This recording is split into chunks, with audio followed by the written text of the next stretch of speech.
All right, I think we're live. Welcome to Comic Artist Pro Secrets. My name's Ethan Van Sciver, 26-year veteran of the comic book industry. It's so dark. It's so dark.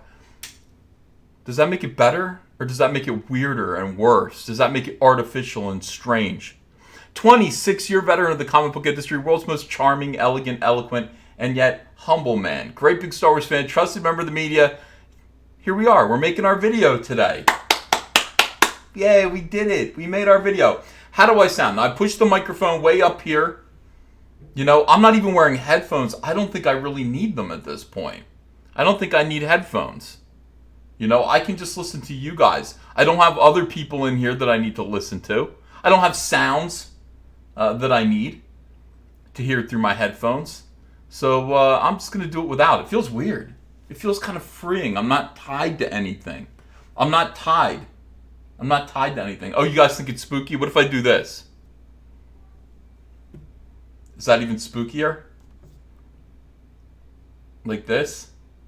All right, everyone. It's good to be with you. I got zero sleep last night. I got zero sleep. I ended up kind of just crashing out on the couch a little bit. Got like an hour and a half. Got up, finished up my Vampirella cover, my Cyberfrog Vampirella cover. Which I think turned out pretty good. It's going to be colored by Kyle Ritter. He's got it right now. He's always very nice. He's always like, this is beautiful, Ethan. I'd be honored to color this. And I'm like, thanks, Kyle. You know, that's nice. But inside I'm like, you're so much better than me, dude. I know, it's like when you're coloring my stuff, you're not coloring your own stuff, and that's like I don't know how I feel about that at this point. In a way, I kind of feel like you should only be coloring your own stuff. But this is what it looks like. I don't know when it's going to be ready for color or anything like that, but we're already talking about launching the campaign and getting this going. Hold on a second. Let me get the chat on the screen here. And this isn't easy. You guys you're the recipients of this magic. You know. Raul Aguilar says, thank God no glare of grease. Well, you know, yeah, I guess that's... Oh, I'm wearing a hat. That's why. If I took the hat off, the glare of grease, quote unquote, would be back. You know, that's an assurity. Stop calling me during live streams, for goodness sakes. Okay, so we got a bunch of stuff to talk about today. First of all, yeah, I'm kind of pissed off. I'm kind of mad today. Am I mad? I'm not that mad, but I'm annoyed. I really feel like there is an effort. It's a deliberate effort to troll me from the mainstream of comic books. And you can say, Ethan, don't be so sensitive. You know, they probably don't mean to troll you. Oh, yes, they do. Hold on a second. We got a couple of super chats here. I'll get to all of them as we go. But Billy Sidna says, I'm Cecil now. LOL, love it. You're Cecil? Oh, you're Cecil. That's right. Those of you who have been members of the channel for more than a month have now become Cecil. You guys, your logos, your stickers have gone from Soy Boy to Cecil. Those of you who haven't joined the channel yet really should. You know, obviously, if you had been loyal and true for 1 month, you would be Cecil at this moment. You would be Cecil. It would be amazing. All of you, some of you are still Soy Boys, but many of you have become Cecil today. Thank you for your support of this channel. Really appreciate it. Tikis says, are you going on the Ralford tour tonight? I think we scheduled it for Thursday. All right, let me stick to the show. Nefarious Technology says, I made my order of Cyberfrog just before you went out of town. Excited for its arrival. Thank you, Nefarious Technology. Appreciate it. Top Geoff Johns comics runs ranked. This is why my feathers are ruffled today. This is Geoff Johns. He is a pretty good man, pretty good guy, great writer. I worked with him through the first half of my career, and you know, really did some of the best stuff with him. So you know, of course, top 10 Geoff Johns comic runs ranked, and we're gonna scroll down. We're gonna see Booster Gold is number 10. Really, Hawkman was good. I actually worked on Hawkman for 1 issue. 52 was not good. Stargirl was okay. Stargirl was what he was doing when I first started at DC. I was doing Impulse, he was doing Stargirl. Action Comics was great. Oh, look at that. Look at that Gary Frank artwork. That's fantastic. Teen Titans was pretty good. That was Mike McCone. Aquaman was great too. That was Ivan Reyes. JSA was good, but he was working with other people at the time. It wasn't just him. It wasn't just him doing that. Flash, of course, Flash was awesome. Jeff kind of went back and forth with Flash. Like he came out initially with a run with Angel Unzueta, his first 6 issues, and they were good. And then he did Flash Iron Heights with me, and that kind of set off his second run with Scott Collins, all the characters from that. You're looking at Scott Collins' artwork here. Then he went away for a little while. Mark Waid took over, failed, and then they gave the book back to me and Geoff Johns for Flash Rebirth. And Flash Rebirth kind of set things going forward. It was, of course, the return of Barry Allen, and then everything kind of followed from there. So that's cool. Number 2 is Flash. I was a big part of that. I appreciate that. Number 1 is Green Lantern. Now, this is where the triggering comes in. And I know, and you guys tell me in the chat if you think that if you guys think that I'm being oversensitive. Peter Ford says, ooh, that cover is low-key rated M. It is. Charlie's London says, I should be a Cecil, stupid iOS. You know I'm loyal. I know Charlie's London. I know. I don't know why you're not Cecil yet. Oh, because you haven't. Did you become a member? I don't know if you became a member. Oh, you should have. You did become a member, but you meant to become a member a long time ago. Appreciate it. Okay, so here's what it says. You can't mention Geoff Johns without thinking about Green Lantern. About 90% of the Green Lantern mythos known today was either created by Johns or old ideas enhanced by Johns. He took Hal Jordan, the vanquished hero turned mass murderer, and made him into the best Green Lantern again. Johns created every single other Lantern Corps. That's true. Along with the emotional spectrum, Blackest Night, and Brightest Day. Now here's the part. Here's the triggering. Here it comes. New member. Thank you for joining Bella Desiree. Here's the triggering. These all came from the head of one man. You sons of bitches. Oh my goodness. All right. Look. I co-created this stuff with Geoff Johns, and they know that. And this is a deliberate effort, I think, to get under my skin. These all came from the head of one man, and Green Lantern fans have forever been indebted to him. Oh, and to me. Green Lantern fans are forever indebted to me. Smiling Bandito says, still a soy boy, but I'm Cecil in my heart. Everyone is. Everyone is everyone is Cecil in their hearts. Yeah, let's see. They are trolling you. Don't give the pricks the satisfaction, says K-Sis. Sabi Overby says, LOL, that blows, Ethan. Well, it is what it is. This is just kind of what they're going to do. Try to scrub me from mainstream comics history. But you can't. My glory is such that it shines from wherever I am, and I am the truth. This is the thing, guys. Ultimately, as these people lie, I remain the truth. And the truth is that one night at 3 a.m, I called Geoff Johns. It was midnight his time. I was on the East Coast. He was living in California. I think I was in Orlando, Florida. And I said, I've got an idea, Jeff. I said, now stop me if you've heard this before and tell me if this is stupid, but here's the idea. Remember how we've got the Sinestro Corps now? They're the Yellow Lanterns. The Yellow Lanterns keep mixing with the Green Lanterns. It's very strange. Sinestro used to be a Green Lantern. Guy Gardner used to wear Sinestro's yellow ring. Hal Jordan became Parallax. These two colors are constantly merging, green and yellow, just like on the rainbow, Jeff. Just like on the rainbow. And I said, why wouldn't there be?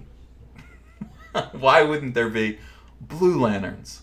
Of course there would be. If yellow is fear and green is will, certainly, there would be more lanterns in the spectrum. And he said, yeah. And so if fear is yellow, then probably the opposite of fear is hope. That would be blue. And then the extreme ends of the rainbow, red and violet, rage and love, crazy, passionate love. And then inwards, we found compassion and then avarice. Compassion and avarice, almost opposites, close to being opposites. And Geoff said, "This is amazing." And Geoff said, "Hey, I'm going to create black lanterns. These black lanterns are going to represent death. Blackness is going to be death. Whiteness is going to be life."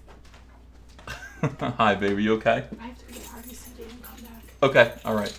And then I'm going to make it this event called Blackest Night, and it's going to be something that we all build up to, and et cetera, et cetera.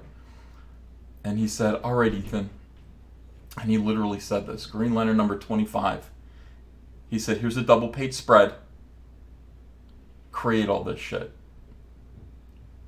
So he gave me a blank double-page spread in Green Lantern number 25, and it literally said, "Create this shit." He said, "It's called the War of Light.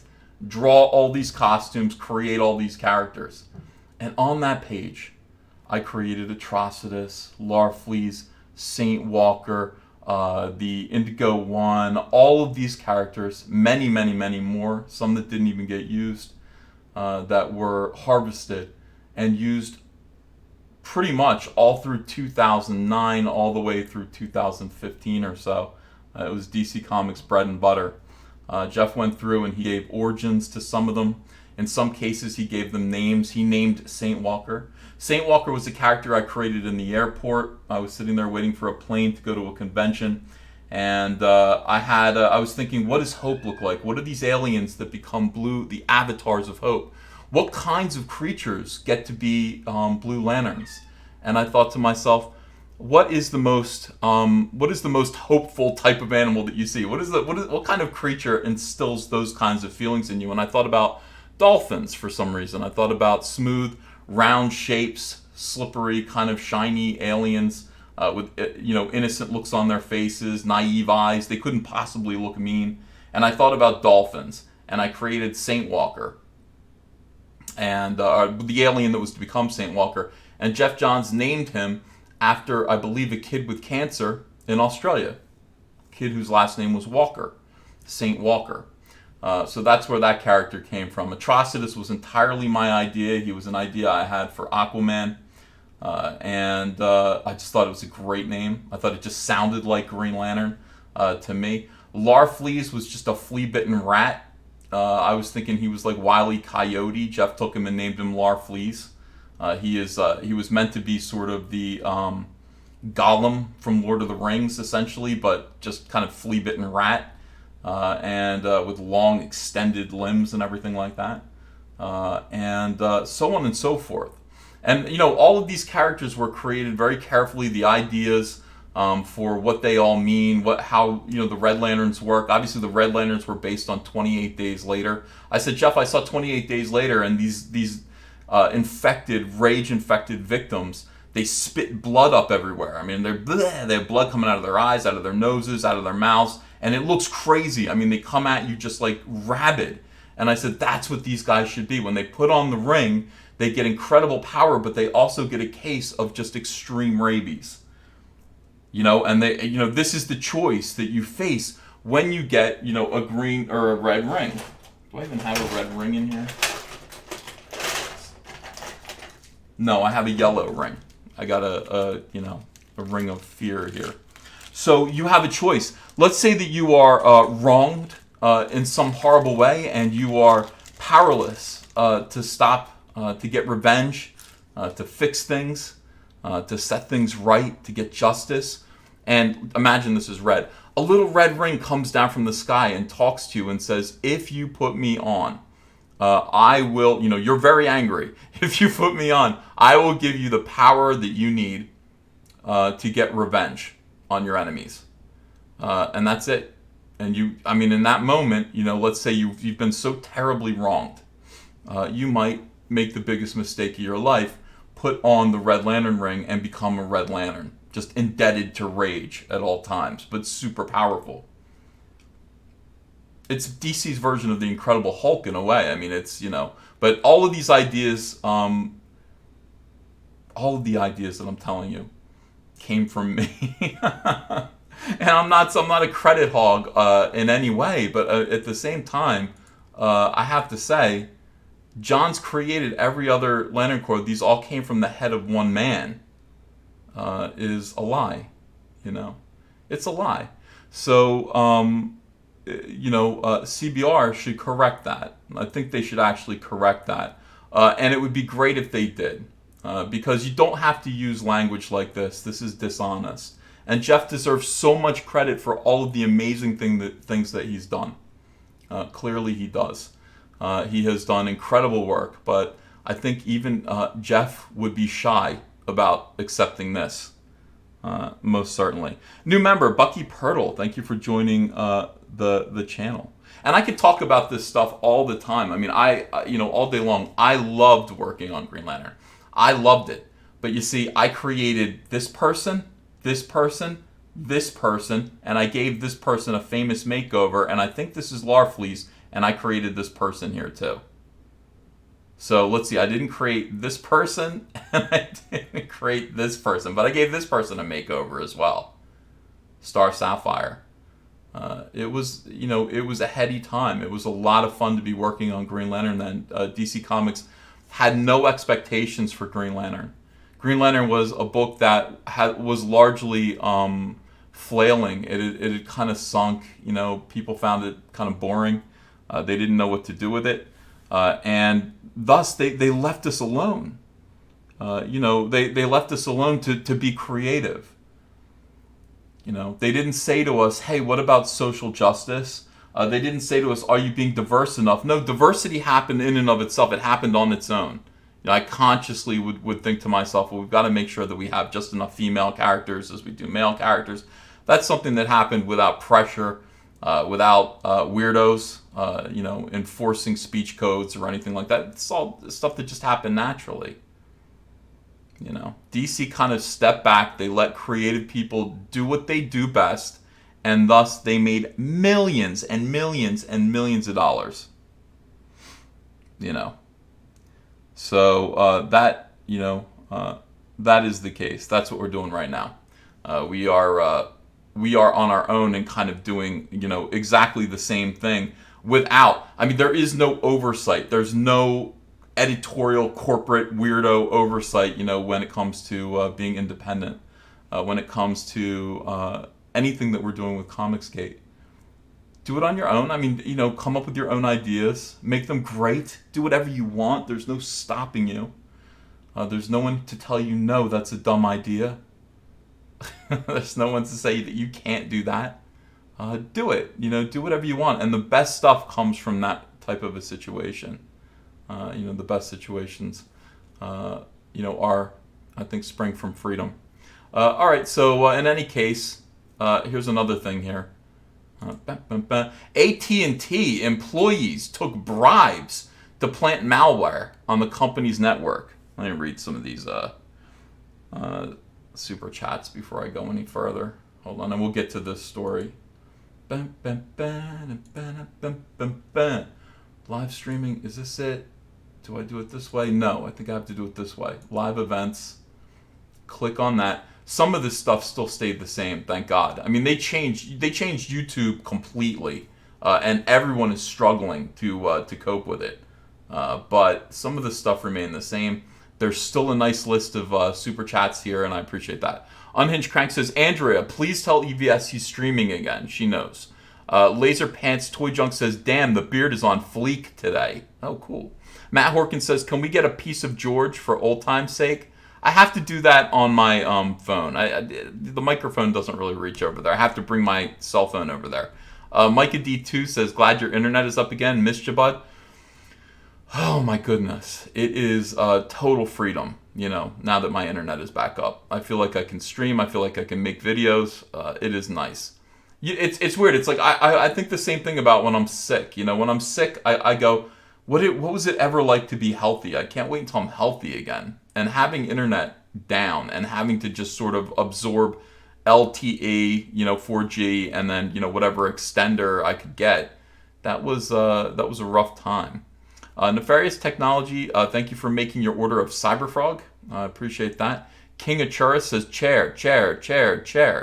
Let's see. Velid Desier is the new member. Spiling Bandito says still a soy boy, but I'm Cecil in my heart.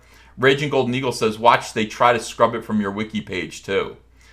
John Whitfield is a new member. Thank you for joining. Kay Brady says, I created Cyberfrog by myself. Fight me. Cerrone Almighty says, when are we going to get a Cyberfrog logo similar to Batman, Superman, and Green Lantern? You mean like a little chess symbol or something like that? I don't know. I don't think Cyberfrog... Cyberfrog used to have a symbol, but it wasn't very creative. And it was on his belt. And it was like related to his home planet. But it wasn't very good. And so much about early Cyberfrog stuff is thoughtless, To me, I look back at it and I just remember going, yeah, I'm just going to put this in here real quick. I didn't really think about it, James Dean Anderson says, you're just mad because I created the Rainbow Brute. P Money says, Kyle Rayner is my favorite GL and you drew the best Rayner. Oh, well, thank you very much. And Bucky Pirtle, welcome to the channel. Appreciate it. You are awesome. All right, so let's get back to this silly story here. AT&T employees took bribes to plant malware on the company's network. Imagine that. Department of Justice charges Pakistani man with bribing AT&T employees more than $1 million to install malware on the company's network and unlock more than 2 million devices. There are 2 million devices with this malware. Make sure to check and see if this malware is on your phone. It's something to worry about. Let's see. AT&T employees took bribes to unlock millions of smartphones and install malware and unauthorized hardware on the company's network. The DOJ said yesterday. The details come from DOJ case opened against Mohammed Fad, a 34-year-old man from Pakistan, and his co-conspirator Ghulam Jawani, believed to be deceased. That's convenient. The DOJ charged 2 men with paying more than $1 million in bribes to several AT&T employees at the company's mobility customer care call center in Bothell, Washington. All right, so basically these guys... they are installing malware on your phone on behalf of AT&T. And in a related story, here's DC Daily. This is their this is their TV show, I guess. This is where DC's going from here. This is the future. AT&T yesterday, we talked about this. AT&T, it looks like, is considering changing DC Comics from a comic book publisher into a lifestyle brand. Like Marvel Comics. What the hell is a lifestyle brand? Why do we do this? Why this is something that Marvel's going through right now. I really kind of do not understand what lifestyle brand means, except that there are now idiots that and they're all in their 40s. It's funny. I talked about this and I said, yeah, DC's hiring teenagers and Marvel is hiring teenager hipsters to stand in front of a camera and basically gush and enthuse over, hey, look, it's Thanos, hot pads for your oven, etc., etc. And Zach reminded me that it's not, these aren't teenagers. These are like 40-year-olds. These are 40-year-old hipsters that all get together in front of the camera. They're pretty people, some of them, and they all talk about, hey, look, isn't this exciting? This is what DC's putting out right now. And also, and they're all wearing their kind of Big Bang Theory t-shirts, etc., etc. That is the future of DC Comics, as it is the future of Marvel Comics. They're just going to become a lifestyle brand at this point. No more readable books. You can read comics if you want to be a comic book fan.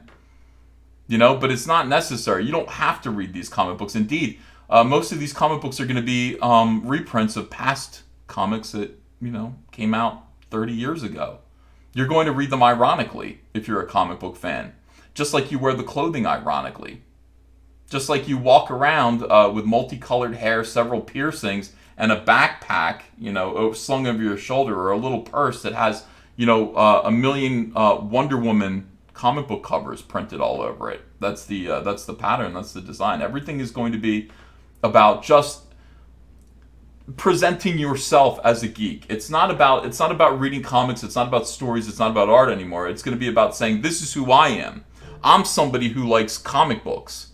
But don't ask me any questions. It's exactly what Geoff... I keep calling him Jeff now that I just got done talking about Geoff Johns. It's exactly what your boy Zach called fake geek girl. The fake geek girl syndrome. That's going to be the lifestyle. That's comics as a lifestyle brand. Shinto Ketchup says they're breathing, ironically. Margaret Miracle says irony gives me life. Yeah. This is...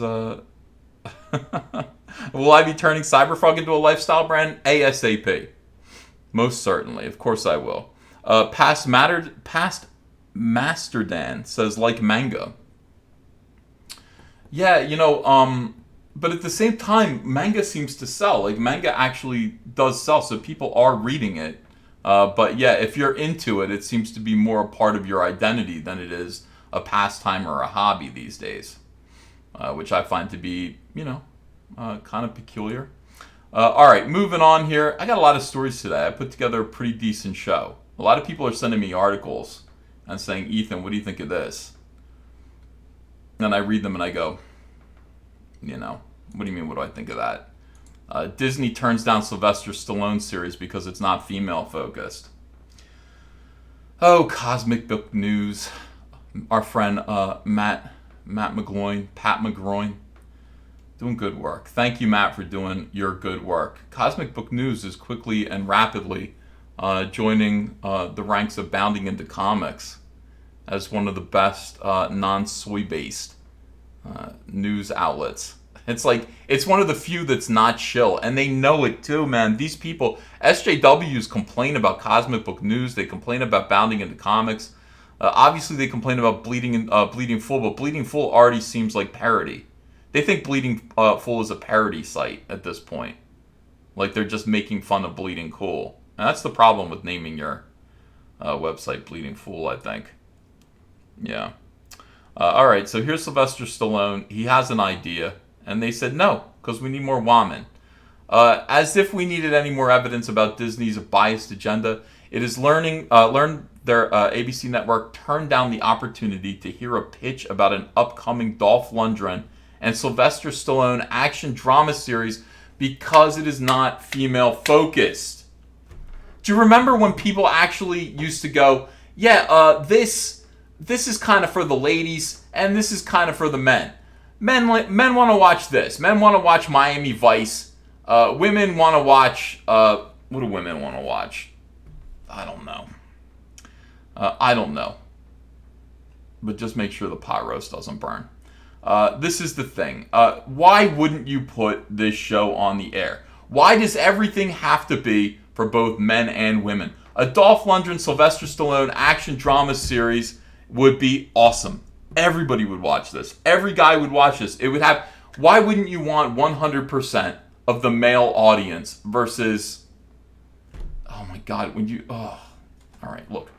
Word comes from Deadline of all places about ABC passing on the project because it is not a female show, as Deadline notes. Because of ABC's renewed focus on female-focused fare, the network was the only one of the big four not to hear the pitch. Desperate Housewives, thank you. But Desperate Housewives isn't on anymore. The Hallmark Channel. Why isn't the Hallmark Channel for men? Why isn't it equally for men? Why don't they want to... It's almost as though they just assume that men are going to watch everything, and they've got to kind of throw something in there to make it more womanly. I'm telling you, something's going to happen with the NFL in the next generation. You guys think this is madness, but I promise you, within 10 to 15 years, one generation, women will be playing in the NFL. It's going to happen. It's going to happen. They're going to go, why are there only men on the NFL? Why couldn't women do it too? Well, because women, they're not as big and strong as men. Well, some are. What if women could do what men do on the NFL? Would they be allowed to play in the NFL? I don't know. I guess. Eventually it will be, I guess. Eventually it will become, I guess. And then you're going to be watching women in the NFL, and that'll be the end of the NFL. Micah D2 says, women want to watch cooking shows. Everyone knows that. Come on, Ethan. Yeah, they should. I want to watch cooking shows too, though. Not cooking shows, eating shows.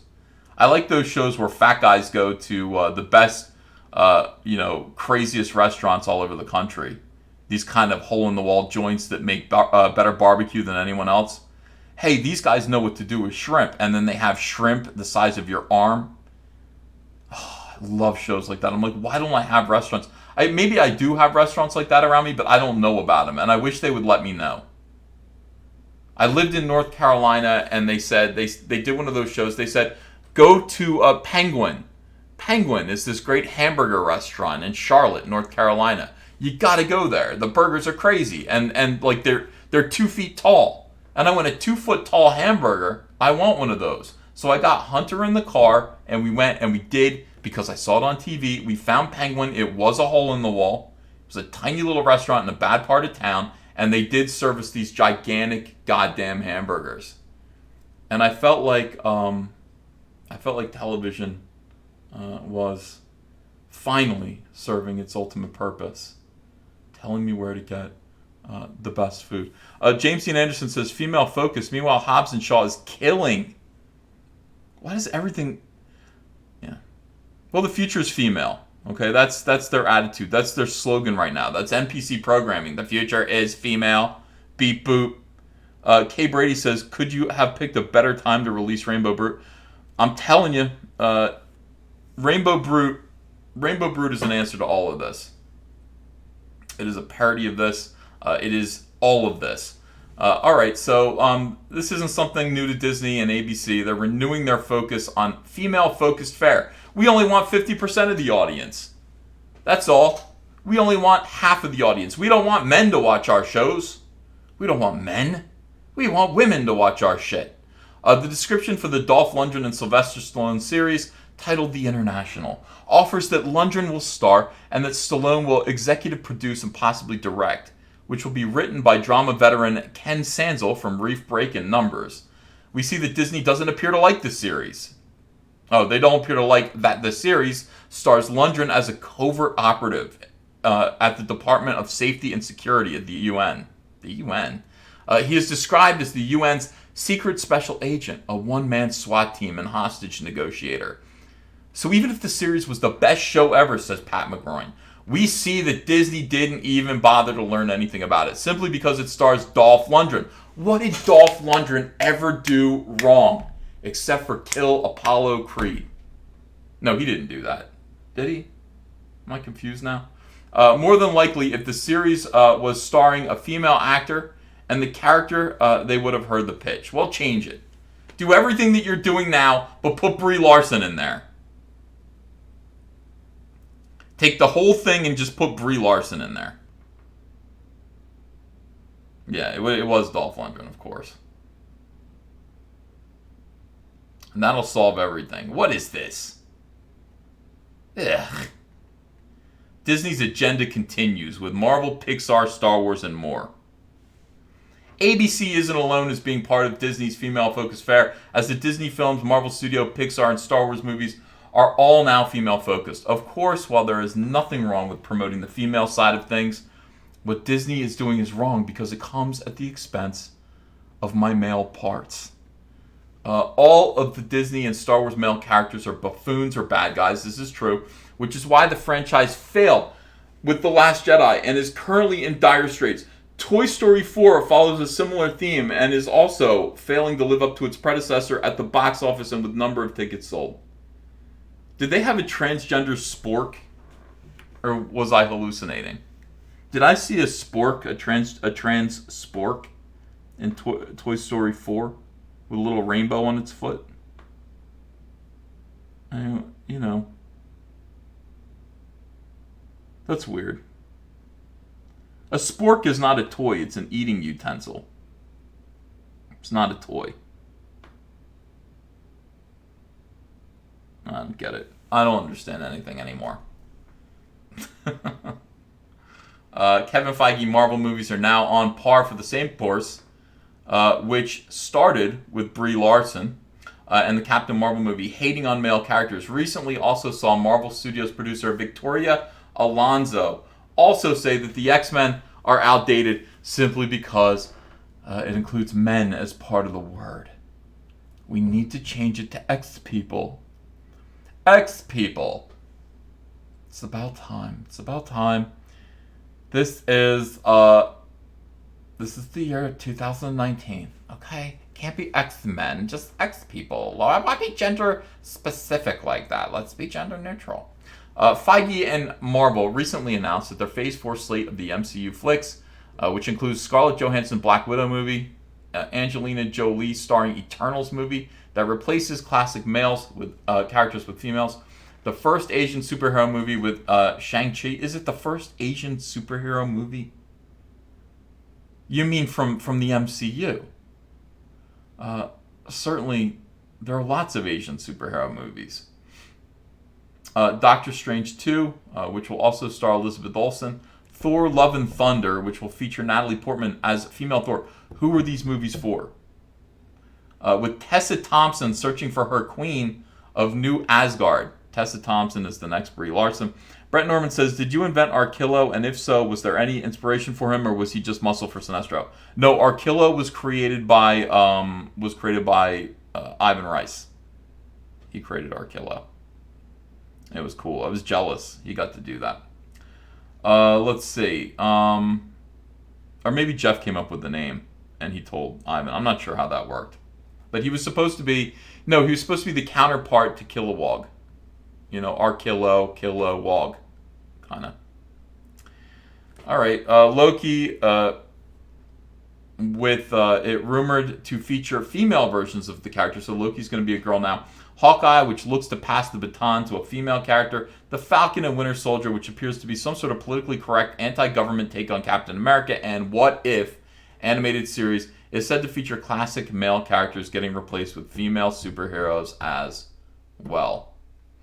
Checking the list of 11 Disney films that are slated to be released within the next couple of years only reveals around the 3 male stars, including Dwayne Johnson's Jungle Cruise, Artemis Fowl, and Onward. Of course, there is no guarantee a feminist spin won't be placed on those flicks, again, which in Hollywood is promoting female characters at the expense of making the male characters look bad and overall goofy. That is the plan. Darth Gavel says, horror, love, and blunder. Or thought. You know, you can just, one of the two. Yeah, that's the thing. Like that, it's like super competent, overly powered women versus men who just go, what? Which is kind of how I am in real life, to be honest with you. I would complain more about men being incompetent goofballs in TV and movies, except I'm an incompetent goofball. So, I kind of look at that and I go, oh, look, they're finally reflecting me on the screen. King of Char says, Black Widow writer wants to see alternatives to violence in superhero movies. Woman movies are great. Kill me now. Yeah. Down with Disney, says Zebulon Pike. Well, I mean, you're not wrong. At this point, I don't know what else Disney can do to just kind of be obnoxious and horrible. I think they really lost a lot of fans. I think they, one of the worst PR moves ever was to not let that kid, that poor father of that dying, 4-year-old, have Spider-Man on his tombstone. And that was publicly, people were outraged by that. People were outraged, but I'm still not going to. People are like, Ethan, when are you going to go back to reviewing Star Wars toys? I'm not going to. I'm not going to buy anything Star Wars. That's not easy for me. It's not easy to not buy Star Wars stuff. Not just because Hasbro is junk, but it's like I'm not buying Sideshow toys. I'm not buying good Star Wars stuff. I refuse. I'm not spending a dime on anything Disney until that gets rectified publicly. I want to know why. I want to know why they wouldn't allow that father to put Spider-Man on that little boy's tombstone. Look the other way. Welcome new member, Logi B. Thank you, Logi B. Thank you for being here. Say Brav. EVS, I received your 3 Vampirella signed by mistake. You should notify your fulfillment company. I'll send them back to you. Say Brav, enjoy them. As a gift from me. If anybody did, by the way, people are getting their Vampirella comic books, and they're all coming in now. If anybody received their Vampirella comics, did not receive what they were supposed to receive, or if you received your comics damaged in any way, just take a quick photo of them.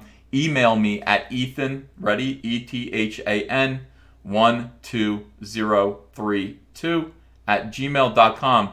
Give me your name and address and your order number. We'll get those replaced right out to you right away. People are sending me notes that say my book was damaged, but I need to see your name and address, and I can forward that on to the fulfillment company and get your books fixed. Not fixed. I'm not going to repair your books, but I will make sure that they send you out new books or get your order right. When you're dealing with something like 7,000 orders, a few of them are going to go awry, and I don't want anyone's orders to go awry. Everyone who backed Vampirella Cyberfrog, everyone who backs Cyberfrog Blood Honey, your orders need to come in perfectly. Okay, you spend a lot of money on those. Your orders need to come in perfectly. Otherwise, why would you buy this? Vampirella number 1, the Vampirella number 1 variant that's coming out. We're going to be putting this out this week. This is going to be the next little variant miniature campaign. I don't know how long this is going to run. But we're going to do another limited Cyberfrog Vampirella campaign while waiting for Blood Honey to get fulfilled. You'll be able to back this as well. And once Cyberfrog Blood Honey is fulfilled, then we get to do Rainbow Brute, guys. We get to do Rainbow Brute. Oh, I can't wait to do Rainbow Brute. I can't wait to get that out there to you guys. You're going to be so excited. I'm excited about it. All right, so in any case, wow, what a great moment here. Can you imagine these two guys on a TV show? These two guys are going to be on a TV show. They would have been on ABC. Disney didn't want them. John David says, Black Widow will kill with hugs. S. Gamble 121682 says, wondering how history will look back on Disney. I don't know. I don't think that this is. I don't think this goes forward. I don't understand what the future is of this. Do they think that men are going to just kind of casually accept the feminization of everything that they kind of enjoy? I don't think that's the way the world's going to work, SJWs. I think men are just going to move on, and you're going to go broke as you got woke. Thus and thence henceforward will you go broke. That is the way it works. Man, a TV show with these two would have been fantastic. But this is the way it is right now. This is their whole plan. The replacements. How Mighty Thor shows superhero swaps are the MCU's future by Chris Gates. Marvel Studios has a problem. It did its job too well. And this is the whole thing. This is exactly where they're going right now. They seem to have run out of stories. They seem to have run out of time, maybe, to do stories about the characters that people actually love. And now they've got to do what I would call kindly fuckery. They got to do that with their characters at this point. Get my order right, says Darth Gavel. 100%. We've got 1,620 people watching at 5:30 in the evening. I appreciate that. Robert says, Ethan, my Vampirella book arrived in Japan. Sent you a photo via Twitter. Wow. See, I mean, we're pretty good. Most of the books that we ship out, they actually make it overseas, safely and soundly. And people are sending me beautiful photographs of their books and their posters. And, one guy sent me a picture of his poster still in this tube, and it was dinged up on the end. Like, just on the end, it had a little bit of a dent in it. I will send you another one. I mean, you don't have to tolerate that. You're going to get that thing framed. You don't want to look at a ding in it. So just let me know, and I will send you a perfect one. Or at least I'll try again. I will try again. Hulk Smash says, will you be drawing Rainbow Brute? Most certainly. Yeah, I'm going to be doing Rainbow Brute. And also Bro White. I think I'm doing Bro White. I don't know. I could hire somebody to do Bro White. Do I need to do that? Bro White is the story of a big fat gamer, okay, with a neckbeard. He's a big fat neckbeard gamer whose wife threw him out of the house because he was a lazy slob who all he wanted to do was drink Mountain Dew Code Red and play. What was he playing? Not Final Fantasy. Halo? Was he playing a Halo game? What video game was he playing? What do you think this guy was into? King KDI says, it's the final few hours of your boy Zach's comic. I know. We're going to get him to 200,000, I think. I would like to see him do that. Anyway, threw him out. He went out into the woods, okay, as you do with beer, and he stumbled on a cottage full of 7 female dwarfs. And these female dwarfs are, they're his mommies. He's got 7 mommies that wait on him hand and foot. They give him foot rubs. They feed him food. They let him play video games. They rub his back. They give him sponge baths. And it's a wonderful world. So that's the story. That's the story. If your woman doesn't understand your manly gamer behavior, just leave, go into the woods, and find 7 dwarves. Find 7 women who will understand. I think the moral of the story is, for every one woman who doesn't understand your fat ass, there are 7 little women who will. Scott says, no one has the right to Ethan's channel. That said, support Door Kickers on Indiegogo, a horror military action series with a Lovecraftian twist. Door Kickers. Yeah, Door Kickers looks good, man. And I like the Narwhal cover. He's playing Call of Duty. Yeah. Fortnite.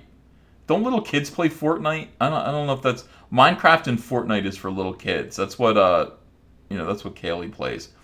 Micah D2 says, Bro White and the 7 SJW Sirens. No, they're not SJWs. They're not SJWs because they do wait on him hand and foot. One of them looks like an SJW. But that's all a coincidence. Alright, so he's playing Call of Duty. That's all he wants to do is play Call of Duty. And live stream Call of Duty. Yeah. So that is the extra book. So the way Rainbow Brute is going to work, you're going to be able to order Rainbow Brute just by itself, or you can order Rainbow Brute and you can get this other book, Bro White. I'm going to be putting all of these stories together eventually into one big book. Should be a nice Christmas gift for the fella in your life, ladies. It's going to be called Toxically Masculine Fairy Tales, and for men, in parentheses, for men. And it's just going to be all the Disney princesses, all the famous princesses of the world, but as men. Their stories as men, like Rapunzel. What would Rapunzel be like as a dude bro? Well, we'll find out, and it's going to be all about being a man. There's going to be none of this. There's going to be none of the future is female. No, the future is not female in this book. The past, present, and future is definitely toxically masculine. I think you guys are going to enjoy this thing. Death Taxes and SJW says, why did my membership say 30 days yesterday and 0 days today, EVS? I should be a Cecil. I don't know. Did you quit or what happened? I don't know. Most people are Cecils at this point, I think. I'm not sure what could have happened to you. Yeah.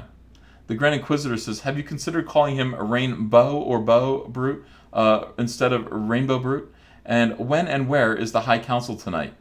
I don't even know about the High Council tonight. First of all, yes, I've thought about that. We've kicked around the name a million times. I think we landed on a pretty good alternative. I don't know about the High Council tonight. It should be on my channel. But there are 2 things. Geoff is in Las Vegas, in bed with Jesse, by the way. I don't know if you guys saw that, but, those guys, they're cuddling last night. Big time. I don't know what's going on in Vegas, but I hope it stays in Vegas. And I don't know. I'm not sure. Not only that, I don't even know how to invite anyone on this channel. That's the scary thing. I don't know how to invite people on this channel right now. I have no idea how to do that. I could learn. I try to learn one thing every single day. I think that's the best way to master OBS, is just to learn one trick every single day. Alti says, I hate this soyness. Yeah, I don't blame you. Sabe Overby says it was so cute. Yeah, they'd be a good... Yeah, he was in bed with Jessie. He was cuddling her. I had a little talk with Andrea about it. I'm like, are they a couple? Jessie wants to be the boss, but I'm telling you, she's not going to be the boss in a relationship with Geoff. Unless Geoff just does this. He goes, okay. Geoff's a big dude. He's not going to, Geoff would be the boss in that relationship, unless he just went, that's fine. That's fine, dear. So now, I hate to say it, I hate to sound Tumblr-y, but we're kind of shipping Geoff and Jesse. You know, they'd be the ultimate Fandom Menace couple. That'd be a power couple. They're cuddling in bed. By the way, Jesse is like this big compared to Geoff. She like disappears in his armpit. But it's beautiful. Love is beautiful. Love is profound. If they are in love, you know, my best to them. I wish them the best. I will send them flowers. Quinn Crane is a new member. Thanks for joining the channel. What do you guys think about that? John Mack says, EVS have Mike S. Miller as guest on the High Council. Do you think so? Raging Golden Eagle says, you need to use something like Discord or Skype for group chats now. Well, I downloaded Skype. I don't know how to connect Skype to this. I don't know yet. I don't really care. That's why, I mean, my channel, people were saying, Ethan, do less like group chats with like 50 people on it and do more solo things. And I was like, really? You think so? And I was doing them for a little while, and then I kind of realized I did prefer just kind of being solo. And now I'm forced to be solo. You know, because I don't know how to invite people on. I mean, eventually I will know how to invite people on, but we're going to go through a stretch of me being solo.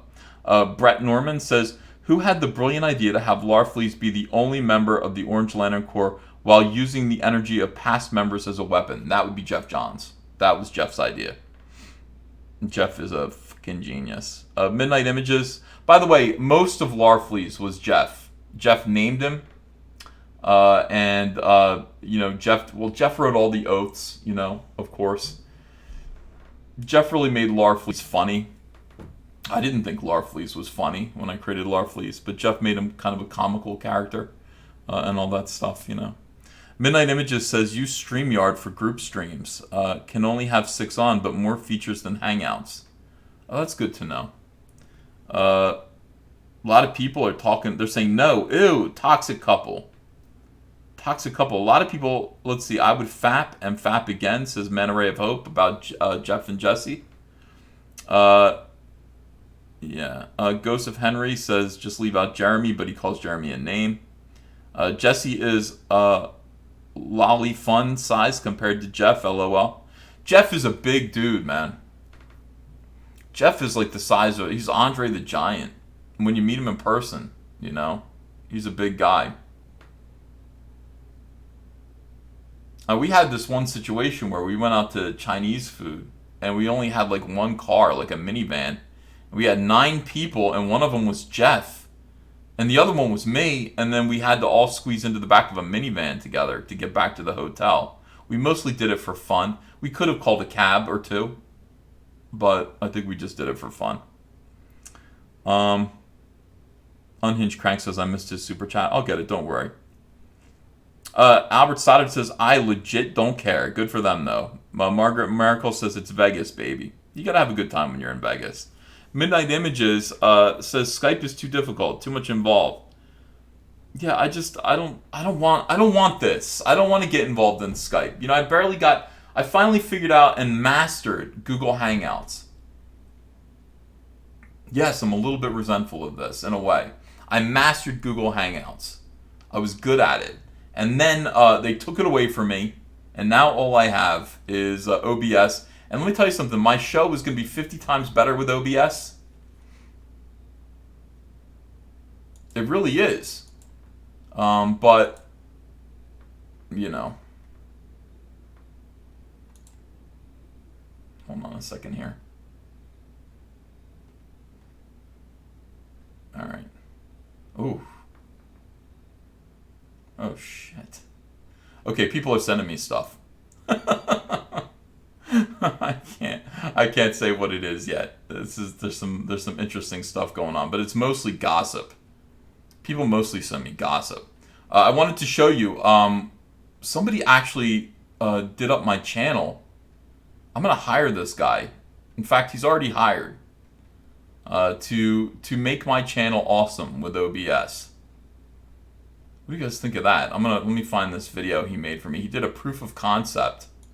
His name is Adrian Stone. He's probably watching right now. Adrian, I'm going to show him this video that you made. Just for fun. Alright, hold on a second here. Okay, and I don't know if you guys can hear. I guess you can hear it. You should be able to hear this, just at least through the microphone. All right, let's go back here and screen share, and then boom. Now check this out. This is Adrian's proof of concept. All right, for what my channel is going to be. Let me catch up with you guys real quick here, and you tell me this is going to be so much better. I think Mike S. Miller is going to be jealous.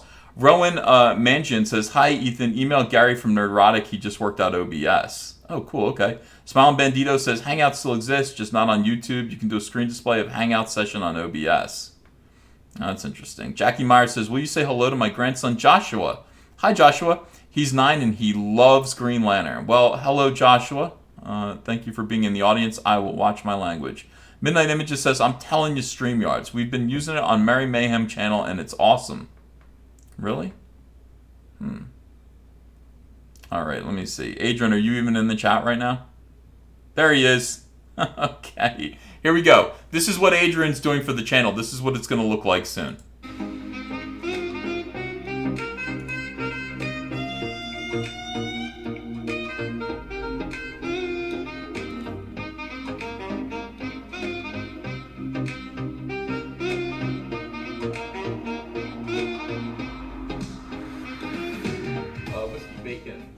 $10 says, "Uncle E, what's your favorite movie?" Mine is the 1951 classic, The Day the Earth Stood Still.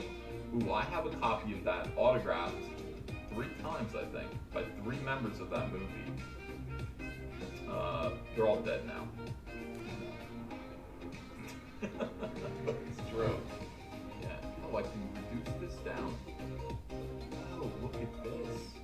And then I can watch you guys' comments. I can watch you guys' comments over here. Let's see, over here it says concurrent viewers, 536. The chat. Hold on a second. Wait a second. I'm already goofing up. I just realized I didn't fit this to screen. So, you know, no wonder it doesn't. I'm like, you guys can't see everything right. It's not working right. Let me see here. Let me fix this. Boom. Now let's try it again. I'm sorry, Adrian. You know, I kind of let you down there. Let's try again. I think this will work now. All right, let me blow it up. Here we go.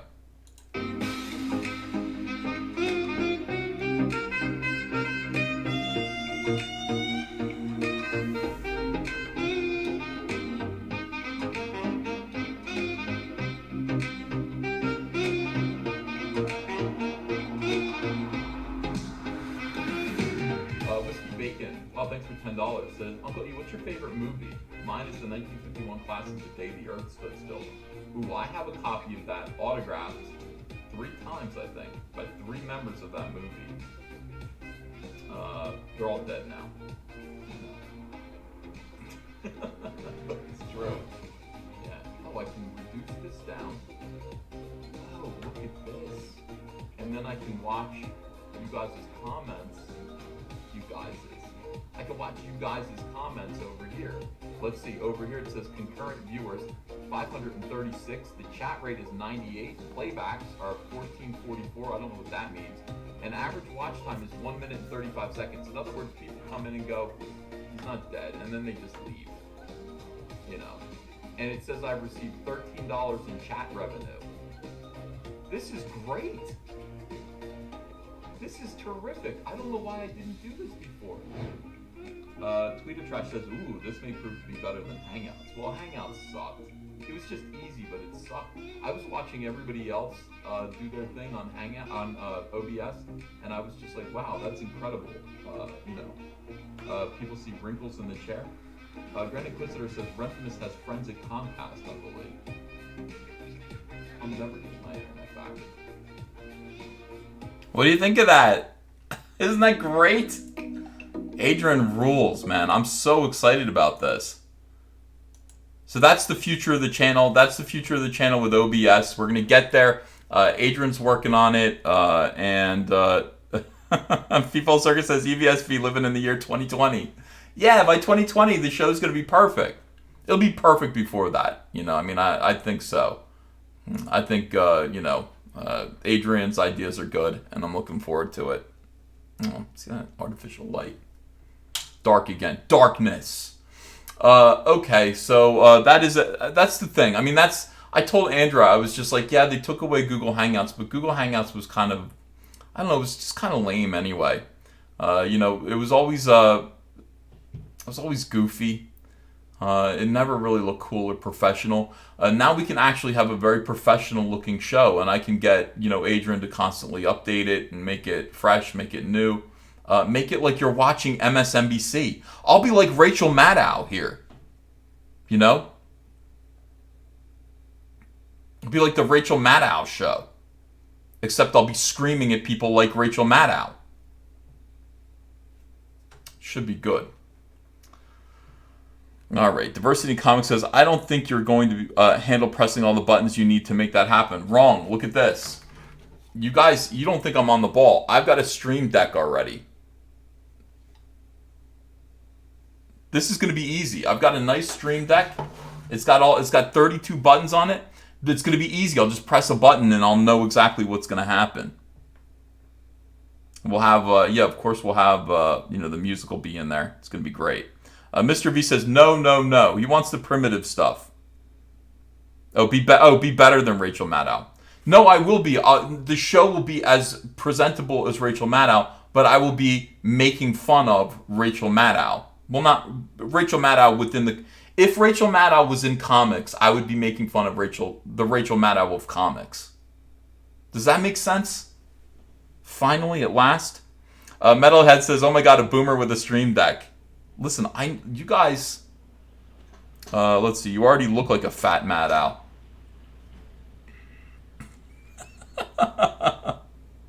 EVS TV. Yes, EVS TV. That's what it should be called. EVS TV. Hey, welcome to EVS TV. I'm EVS. Look at Ethan de-boomerizing. I'm going to be the... Yes, Steven's got it. The Rush Limbaugh of pop culture, but also science. I want to teach you guys about science. Real science, not fake science. The real science. Science like this. This is my source for science, by the way. The Sun, news website of the year. I don't just go to news websites of the day. I go to news websites of the year, guys.